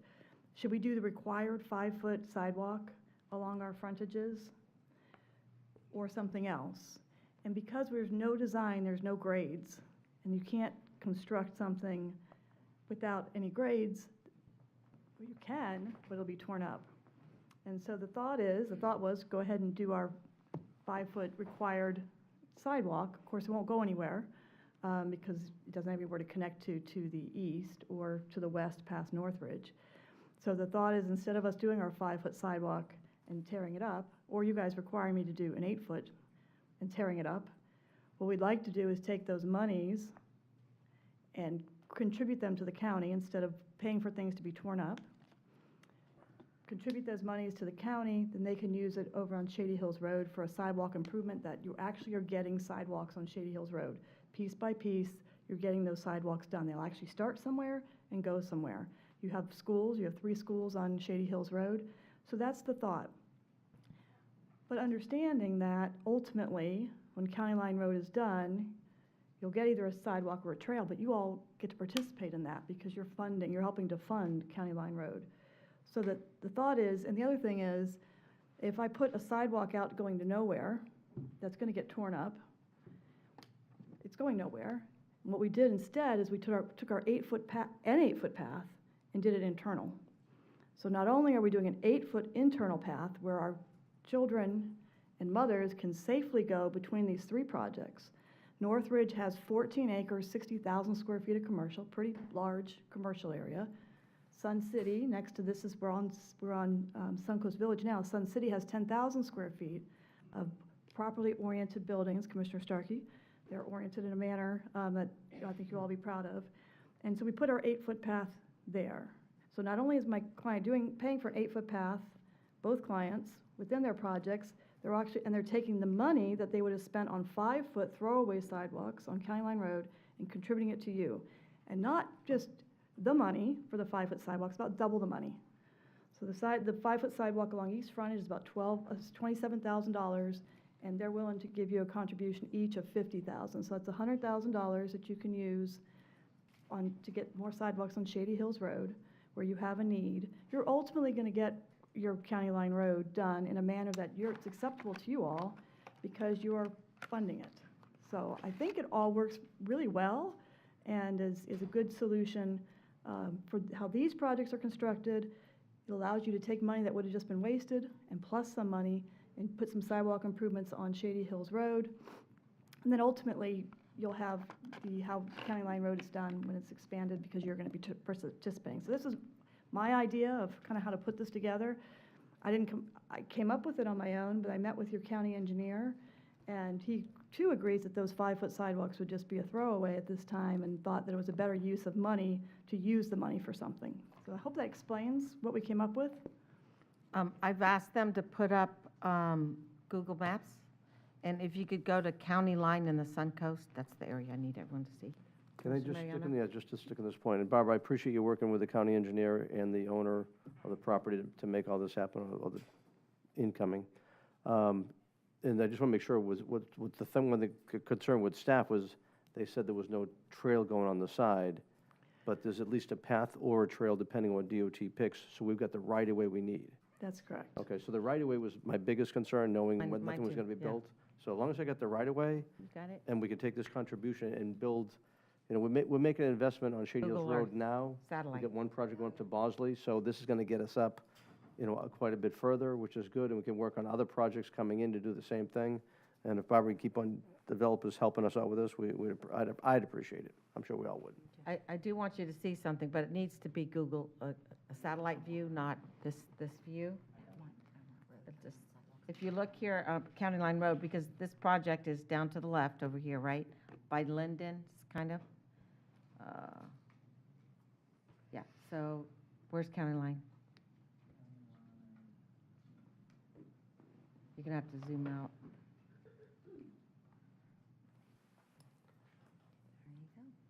So Barbara. Oh, you are It appears that you've got. 2 counties south. You've got about 28 feet of right-of-way, you've got 28 feet of right-of-way to edge of pavement all along your entire. Please move it to the intersection of the Suncoast and County Line. Sorry. And then zoom in a little. Okay. Oh, you can't see it there. This is. Madam Chairman, Yeah. if I can. Go So ahead. Commissioner Mariano, based on the graphics that are being shown in this package, there's 28.6 feet of unimproved right-of-way to edge of pavement on one corner of their property, going to 29.4. So you've got another at least 25 feet of Okay. right-of-way that can be used in DOT's redesign. Perfect. In this Thank you. view here, it's not shown, but they've improved this intersection and to the right of, let's see what would be about it. I don't know, 100 feet or so to the right, over in that field, starts the multi-use path that continues all the way down county line. It's on the south side.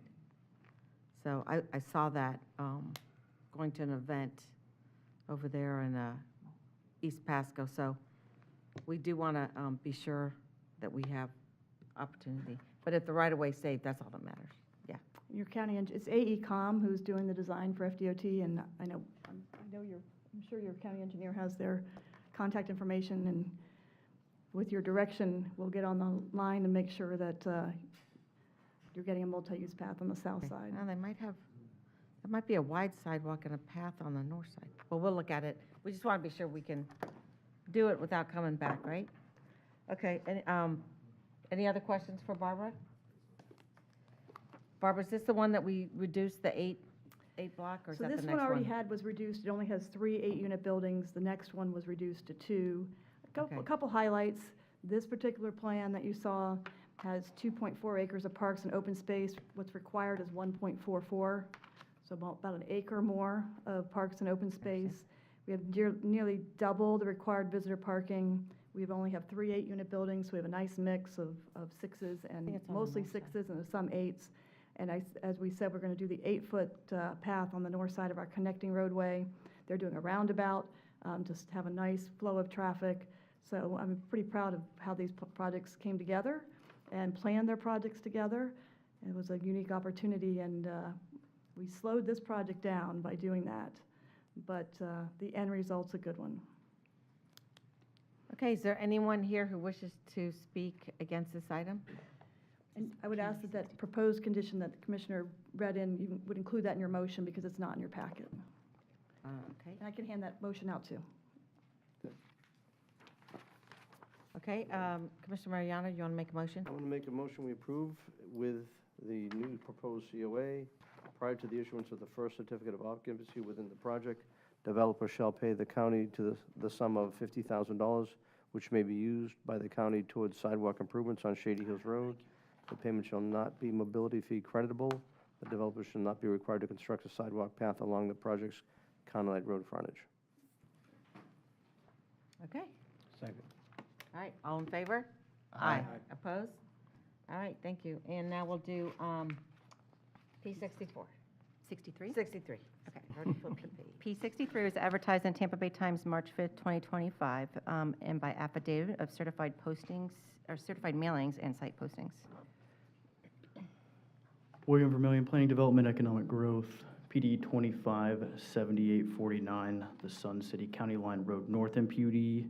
It's a rezoning request from AC Agricultural to MPUD Master Plan Unit Development to allow for the maximum development of 156 platted townhomes and 10,000 square feet of commercial retail along the frontage of County Line Road with associated infrastructure on roughly 19 acres. This is going to sound a little bit familiar to the project you just heard. It's next door neighbor. Its location map being the same, North County Line Road. The subject site, we're just moving a little bit over to the east to the next parcel.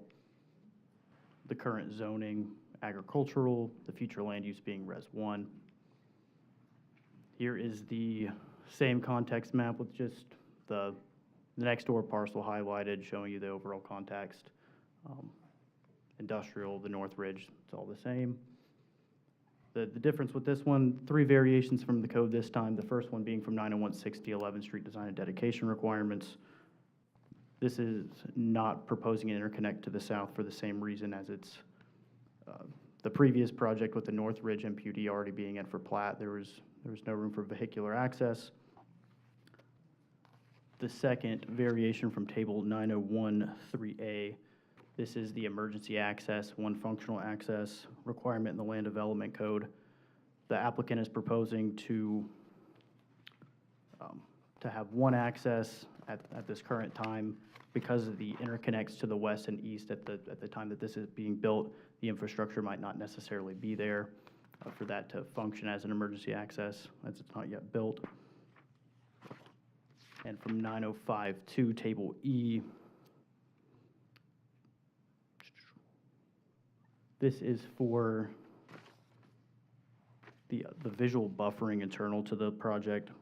Yeah, I have a question on that. Perfect. The applicant is requesting no visual screen between the residential and the non-residential portions of the project. No screen? No screen so that they can enhance the pedestrian walkability as well as the activation of the commercial by letting both be in the same eyesight as people walk down that 8-foot path down the center that connects all three. But what about on the east side? Because isn't that heavy industrial? Let me go back here. The buffering requirements will be the same on per the land development code between the industrial property. This was purely for the internal variation from 9052. I have to tell you, I'm moving against vinyl fences in these kind of situations. I think it should be masonry, either concrete block or brick. So I would just ask that, but on the east side. Absolutely. I can certainly let the applicant speak to that.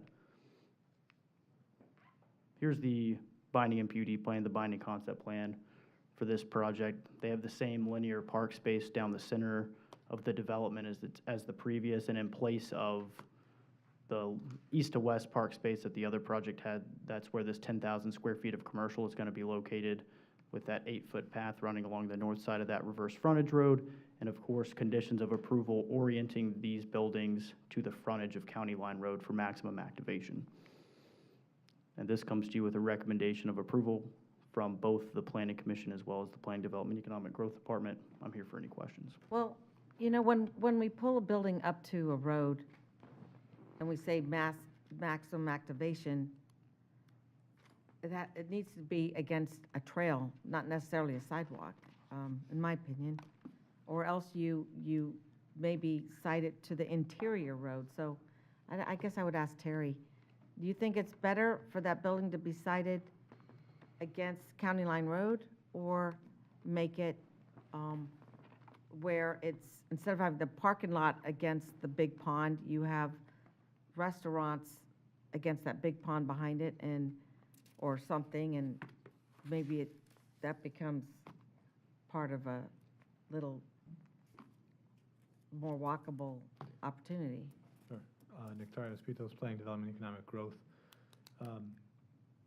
It's really a philosophical question, because either we prioritize the buildings towards the main thoroughfares, which in this case would be County Line Road, although we know that County Line is going to be under construction for some time.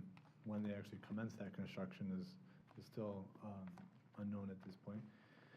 However, the flip side is you would put these buildings towards the main thoroughfares, but then what is that getting you? Because are you getting the pedestrian activity that you would normally get in a sort of downtown environment if you're up against a 4-lane or 6-lane main arterial? When we looked at the 3 projects that are along County Line Road here, Northridge, Suncoast Village, which we just heard, and Sun City, this project, we determined that it would be better to prioritize the internal road network and get the neighbors who are actually there today able to walk to and from the various commercial amenities that they're going to have between their development. And to the extent that you would have a building overlooking water with maybe some outdoor seating over the water, and people walk by the detention pond, not as a detention pond, but as a water feature or amenity that sort of doubles up and helps to beautify the neighborhood. This was sort of the idea that we put together. So they can do that? Because I thought he said it had to be pulled up to the road. And for me, it seems like that works well. Yeah, the idea is that you wouldn't have parking separating where people live and are walking and the business. Which is in the back. Right. So to the extent that you have no parking, but maybe there is green space, maybe there is a pond, maybe the building is all the way up to the road. So it just depends on the design, how they do it. But nevertheless, you're not walking past a parking field to get to the building. You're walking past something that's more pleasurable to walk past. Okay, because it seems to me if something traffic calming like on-street parking or something is what's needed when you're making a road more walkable and getting that feel. And we don't have on-street parking on County Line Road or. Correct. Yeah, so I think, interesting discussion. Yeah, this frontage road is basically another type of local road. Is there on-street parking on that frontage road? There probably could could well fit some on-street parking capability. It's all, I'd be okay with that. yeah. Okay, any other questions? And so Barbara, if you could show them what I asked. So I have a lot of angst for a 8-unit townhome. I don't think it's a good idea. And so they graciously have reduced the amount of 8-unit townhomes. To 2. Yes. So they can only have 2 8-unit buildings, and they redid their plan to accommodate that, as well as the 8-foot sidewalk, 8-foot path, the internal path. Instead of 5 feet, they went to 8 feet. Does anyone else have any other questions on this? Commissioner, it's your district, you good? And it has that same motion. Do we already do public comment? You need to probably put it in No, to the you- record, You right? need to take public Oh, comment. public comment, okay. Is there anyone here wishes to speak to this item? So I do have someone signed up, Okay. Miss Mary Tarby. Is Mary here? Did you want to come up and speak? No? Okay. Anyone else? Anyone online? No, ma'am. Okay, back to us. Move approval P63 with the condition on the new proposed COA. Prior to the issuance of the first certificate of occupancy within the project, developer shall pay the county the sum of $50,000, which may be used by the county towards sidewalk improvements on Shady Hills Road. The payment shall not be mobility fee creditable. The developer shall not be required to construct a sidewalk path along the project's county line frontage road, or road frontage. Second. All right, all in favor? Aye. Opposed? All right. P64. Yes, ma'am. So P64 was advertised in the Tampa Bay Times March 30th and April 6th, 2025. Good afternoon, Joanne Ravita, Real Property Division. The Real Property team has received a petition to vacate platted rights-of-way filed by Lennar Homes LLC. The purpose of this vacation is to create one property for the proposed development of Newport Corners. There were no objections to this petition, and the team recommends approval. Can you show the map again? Oh. I mean, I knew someone who used to live on Dusty Lane. I don't know if she still does. What was the name of? Yeah, so I'm guessing the people have moved off of Dusty Lane if we're taking away their road? No, my understanding is here that comes Clark. on consent, and I'm not with planning and development, but consent, they're going to have a plat presented today. So this is only vacating Lennar's property of Dusty Lane. Where is it on here? I'm trying to find it. Okay, thank you. Do you see it? But we'll let the applicant's attorney address Okay. it. Mr. Hobby just indicated that the house that you're speaking about is owned by Sandy Brown. Yes, and Sandy. Lennar has that under contract. Okay. Where is Dusty Lane on this one? Because I don't see it. Are we supposed to be seeing it here? Dusty Lane is the red line to the north, running east and west. Up here. Okay. It's right through the middle of. Oh, it goes right through the wording. Okay. Okay, was Sandy the only house on there? I guess, obviously, we're not taking away someone's driveway. So this vacation is vacating Dusty Lane. When you approve the consent agenda, the plats for this area are on creating a CDD road that will be public as well, the new Dusty Lane. Correct. Okay. There it is. Okay. So is any other questions? Is there anyone here wishing to speak to this? Well, we have a lot of people here. What do y'all want to, okay. All right, to the board. I'll take a motion. Move approval. Second. All in favor? Aye. Okay, that ends our public hearings, and now we're going to go to the consent agenda.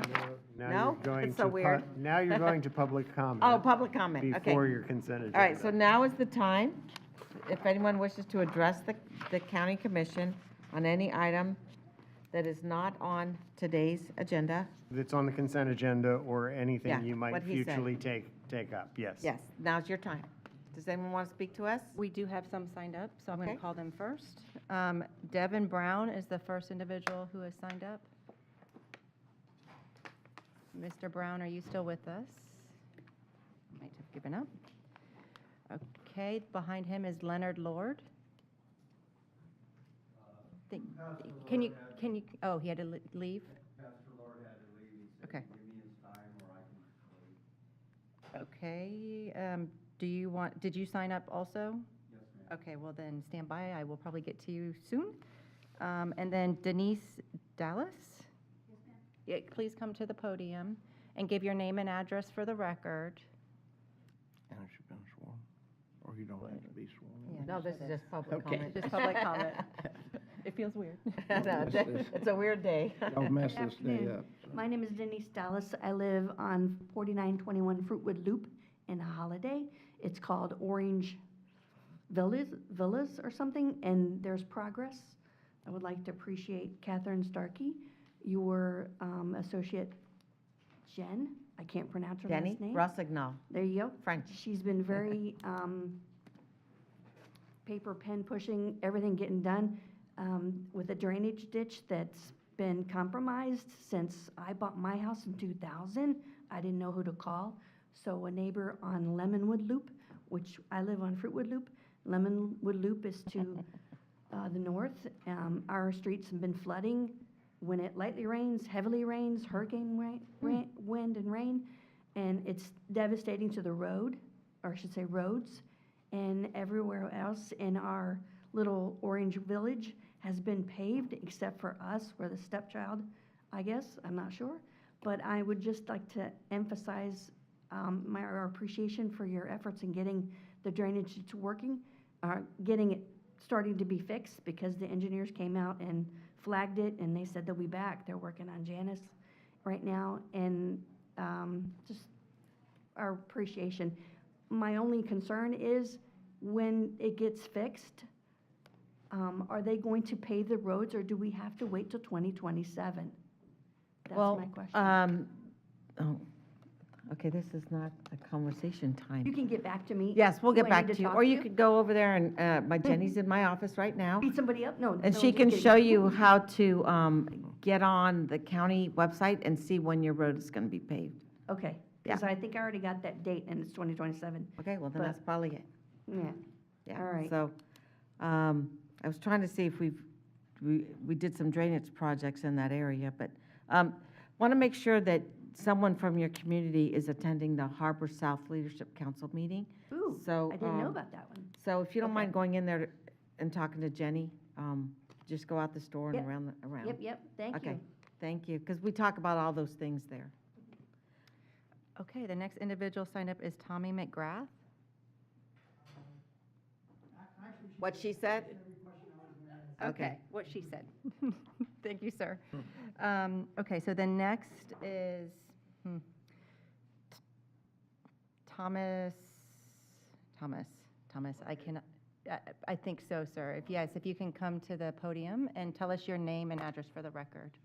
Thank you. My name is Thomas Plunkett. Address is 4913 Elkner Street, Newport Richey, 34652. Good afternoon, Madam Chairman, Council, and Commissioners. I have, my backyard is facing the harbor, what's it called now? The Gulf Harbor. One second. What was this address? You said Anchor of Gulf Anchor, Harbors right, on Anchor of your Gulf notes. Harbor. What was the address? Can you And- give us your address again? Sure, 4913 Elkner Street, How Newport do Richey. you spell that? ELKNER. Okay. First of all, Commissioner Mariano, thank you very much for all you did after the hurricane. with the debris removal? We got a great team right here. The whole team? Yeah. Thank you. I have no idea what is going on as far as they've elevated the work development about 30 feet so far. Oh, you're by the Dominium development? Yes, okay. And I'm kind of in the dark, and I don't know which way to go. I don't know what the plans are. All I know is what was kind of in the newspaper, a 388 unit. Commissioner, that's in the city of Newport Richey. Don't want any runoff of water coming. I paid $160,000 to renovate my home after the hurricane. That is a city of Newport Richey project, so you might want to go over there to downtown Newport Okay. Richey and ask them. Okay, But they're not allowed to flood you out, so, okay. Well, I appreciate that. yeah. All right. Thank you very much. Mhm. Good day. Okay, and then the next individual who signed up is Pastor Troy Peterson.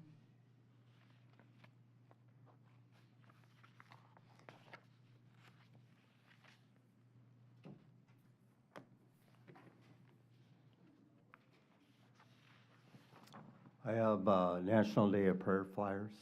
Okay, name and address for the record first, if you don't mind. Troy Peterson, 8114 Lil Kid Road. Okay, thank you. Move to receive and file. Second? All in favor? Aye. Aye.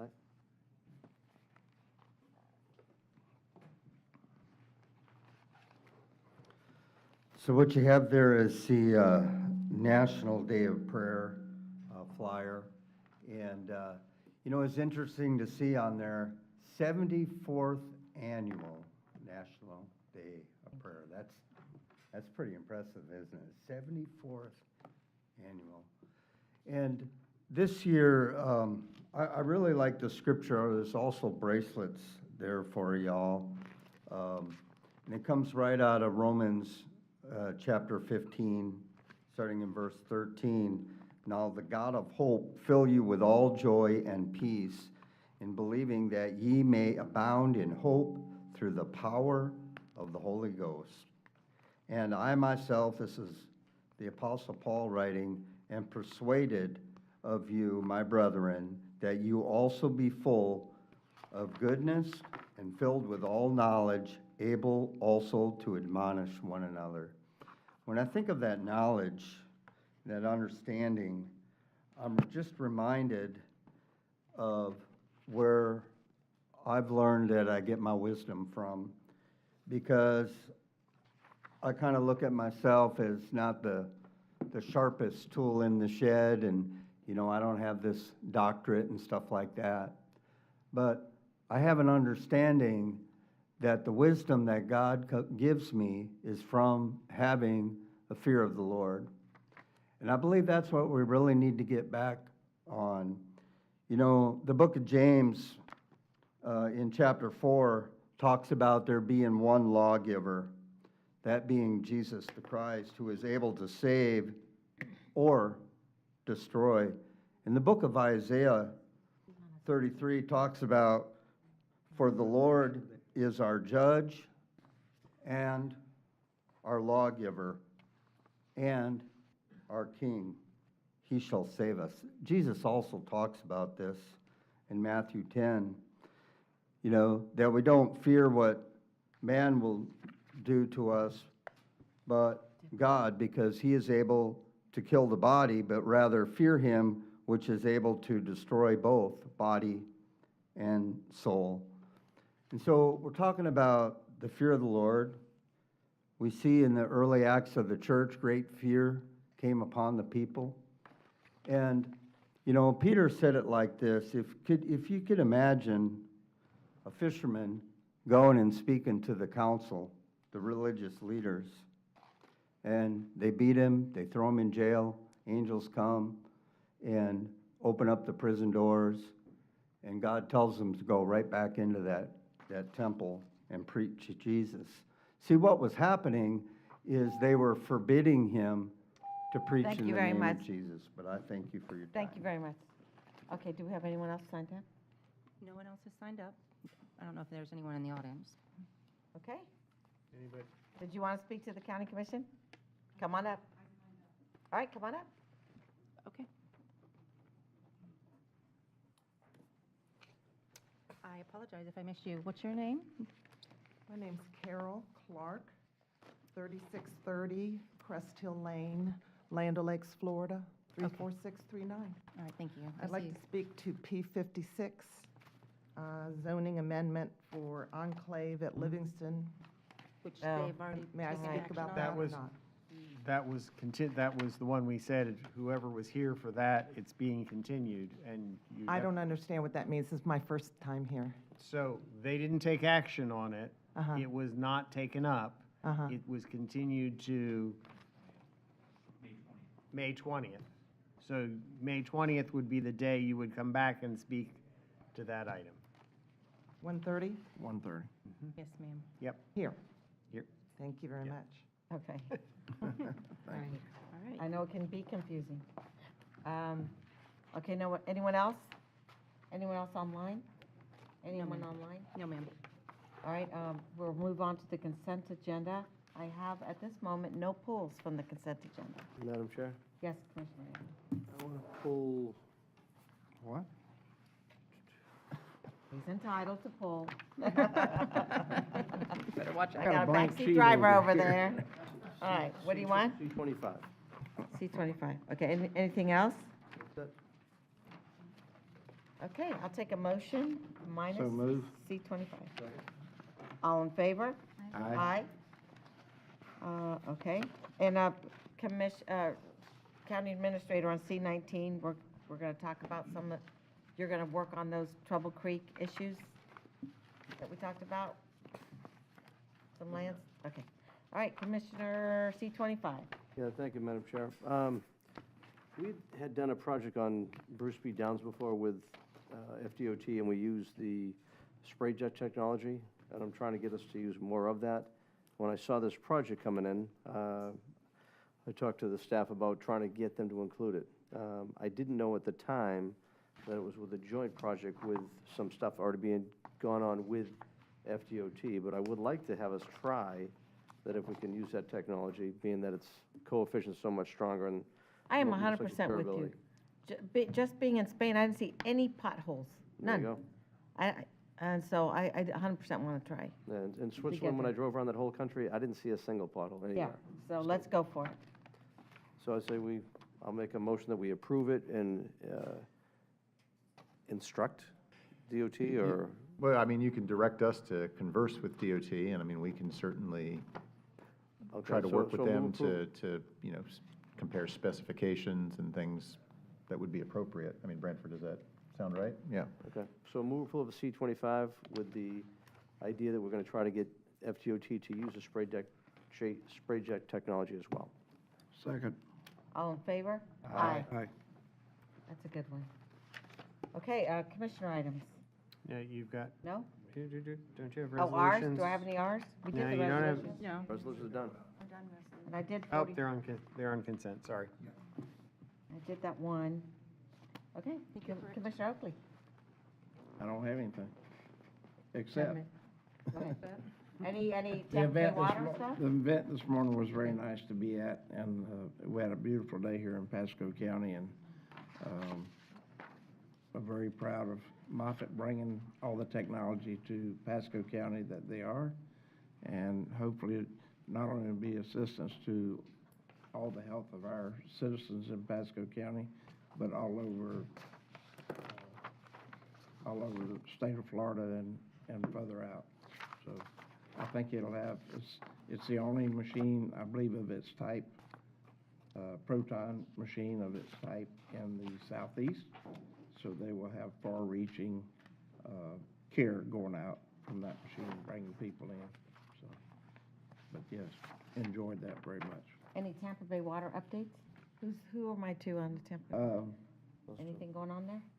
Yeah, we approved yesterday the test well in the northeast Okay. part, so that'll give us a test well in that area about the aquifer that we haven't had before.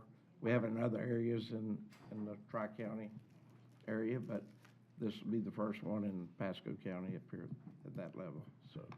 Just so you know, Tampa Bay Water has been up to Amskills a number of times, and they are working on a project for, to train in public utilities, like Tampa Bay Water. They're very excited about it. They've brought in, we also have U.S. Water, Pasco County Utilities, a whole group of Pinellas County Utilities. They have a little consortium, a lot of those little towns. And Pinellas County Utilities was up last week, so very exciting to see how we can help them get a pipeline going so they can keep their workforce up, because a lot of people are getting ready to retire in those industries, so. All right, Commissioner Waitman. Don't have anything, no updates on committee reports, other than I'll let Commissioner Brown talk about it, but beautiful day at SunWest. I'm assuming you're going to share that story. It's good if you do it. So great work, Kathy and Keith and everybody, so. Was this for the 5K? Just the 5K, yes, but cut the ribbon for the trails that are going around, and the improvements to the park after it got beat up by the weather, and Carbala runs too fast. Running from Commissioner Mariano and I imagine. But I didn't say that. Great day. It's pretty out there, so it's worthwhile to go take a look if. Good, I hope someone has photos of that. Oh, see? Commissioner Yeager. Okay. Do you have a picture for me? Okay. We had the Moon Lake cleanup, and we collected a total of 100 tons. And just a shout out to the county for doing an amazing job, Sandra Delgado, and we call him Tattoo Marty. It was a great day, and. When was the last one you did? It was a year ago. Was it really? I just remember the Yep. record amount of stuff you got out there. Okay. Yep, it was, our number was slightly down. Last year was 132 tons. But it was just because the style of the communication for the cleanup went out differently this year. So hopefully we'll get it back to how it was last year. And then update on the area of aging. Duke Energy wrote them a check for $40,000, which was nice. The not so great update was the Department of Elder Affairs informed that it only received $104,950 for 3 months of funding.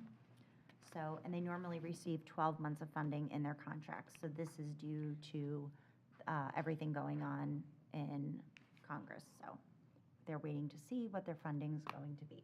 So along with the state, everybody's just waiting. So this is an event they're having, a day in the life of a senior.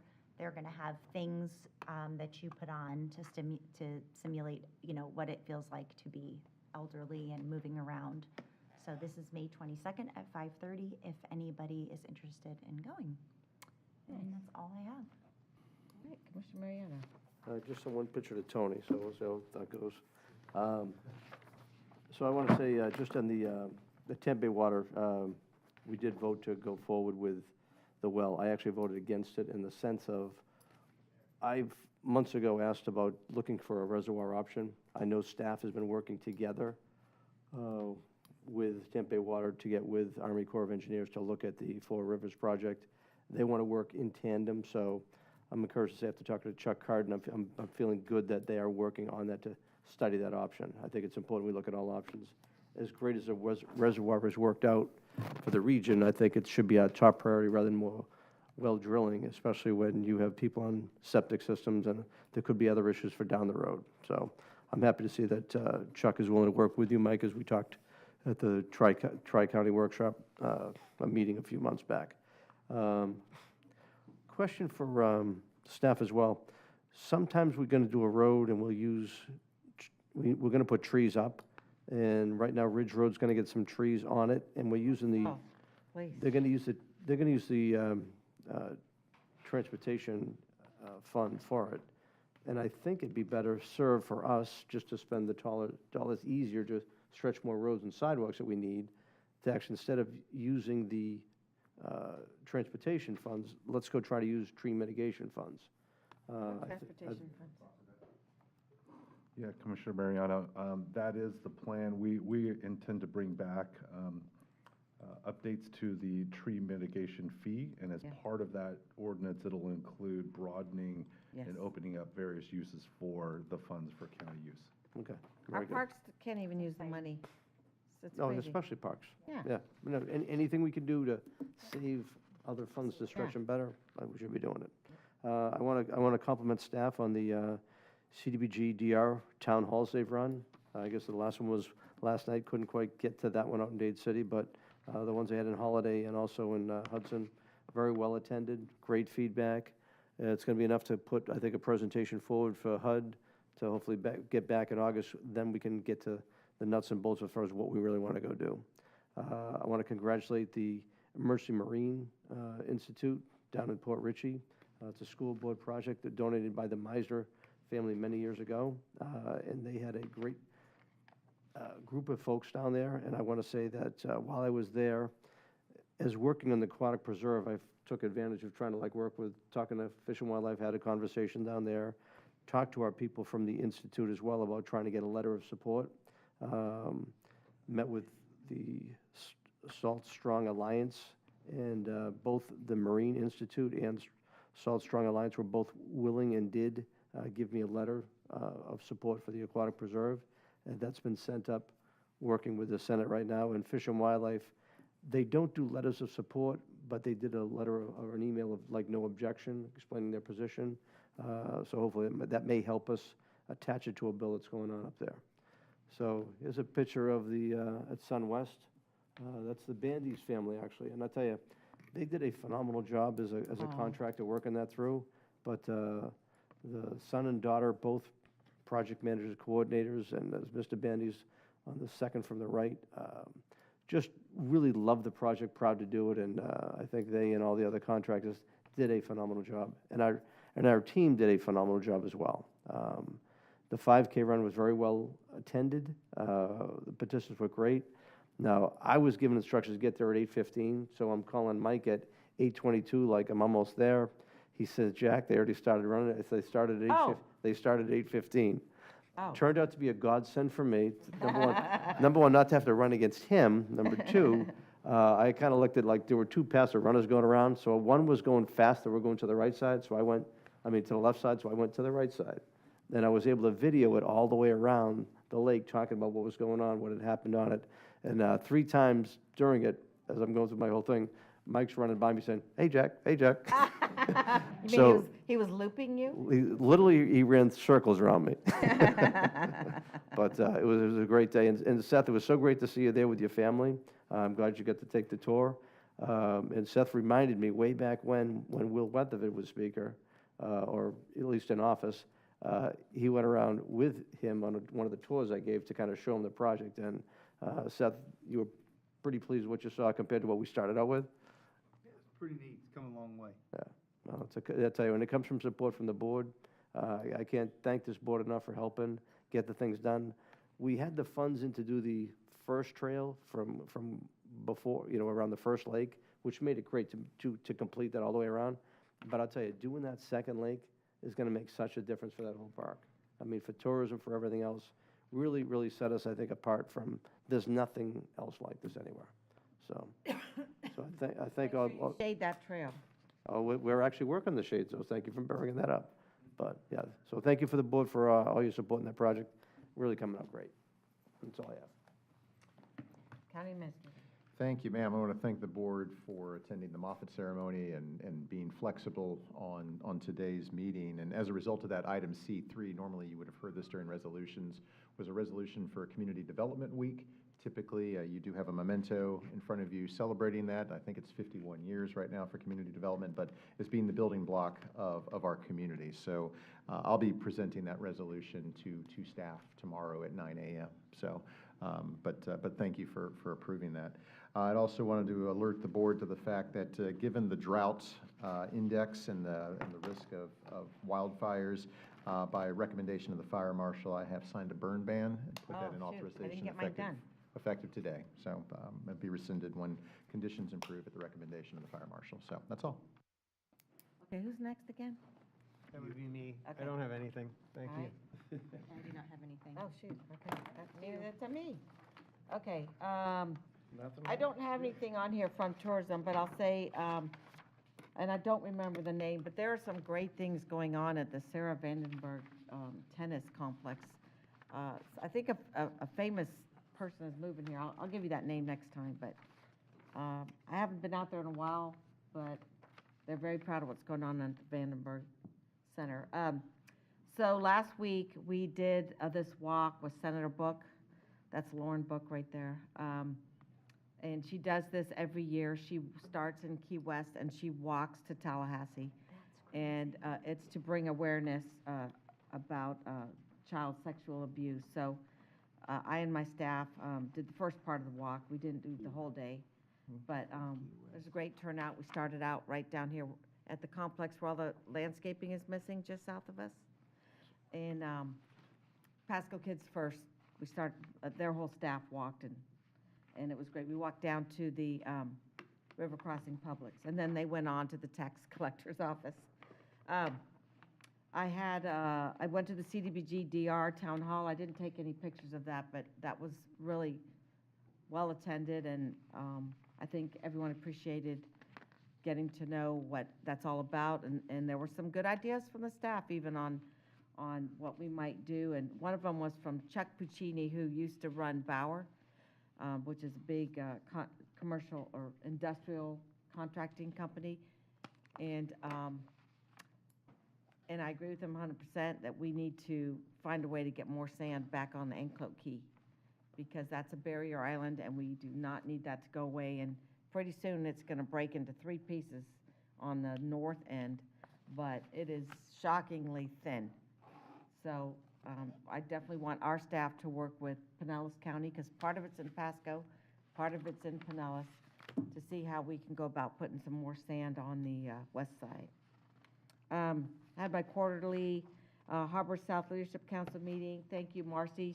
2 nights in a row, she explained her CDBG-DR program with the money. And again, our, what's his name that's there? Stormwater guy, or I can't remember his name right now. They didn't give me, oh, I can't remember him. He's up there talking on the right. Oh, well, I can't remember his name right now. Barrett Doe, yeah. Barrett does a great job, and I'm really grateful he came out. I attended the Grand Boulevard Redevelopment Workshop. That needs, I think we're gonna revamp that a little bit, right, Mr. Engel, and figure out a way to get more participation and more meaningful discussions going on how we can do a plan for that area like we did to the Odessa Town Center area. Here's the Spiros event this morning. And the Tree Mitigation Fund resolution from 2008 is currently being updated by Patrick and Elizabeth.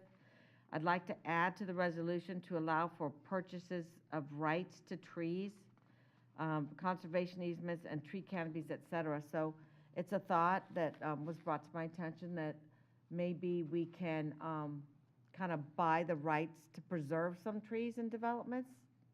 So kind of an interesting idea. Actually came from the attorney's office. And so I wanted to explore that. And that's all I have. I hear you say adjourn. We can say that we are adjourned at 3:43. Yeah.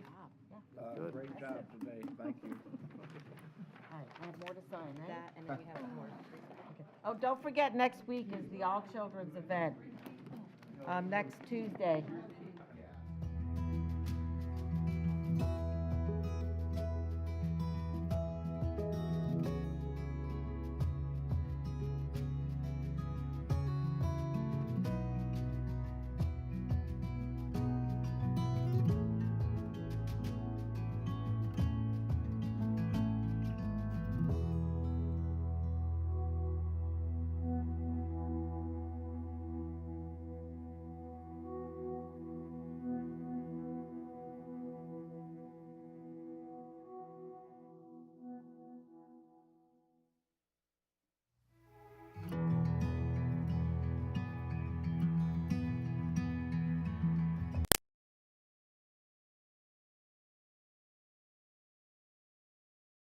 fertilizer, grass clippings, trash, oils, and gutters and storm drains when it rains.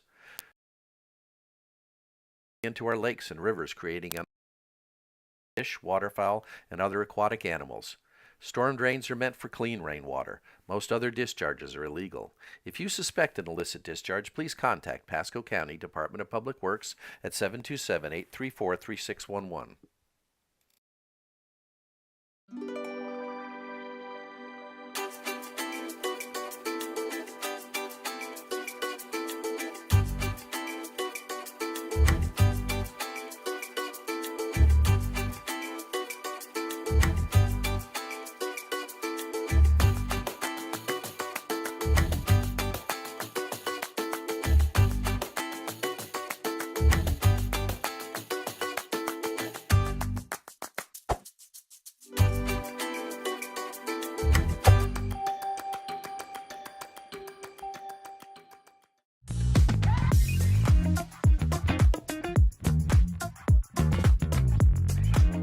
Wondering why planning is so important to the health and prosperity of Pasco County? Some of these pictures represent historical sites that have been preserved. Some represent new growth that is changing our county from the present and into the future. And some represent the reality that Pasco is a diverse and cultural county significant to our state and our citizens. What are the possibilities for Pasco County? Only you, along with our planning and development team and elected officials, can decide the outcome of Pasco for years to come. Follow us on social media for ideas on how you can participate in making Pasco the perfect place to live, work, and play.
Hi, my name is Andrew, and we live here in the area, in Pasco County, and I just want to tell you, our family absolutely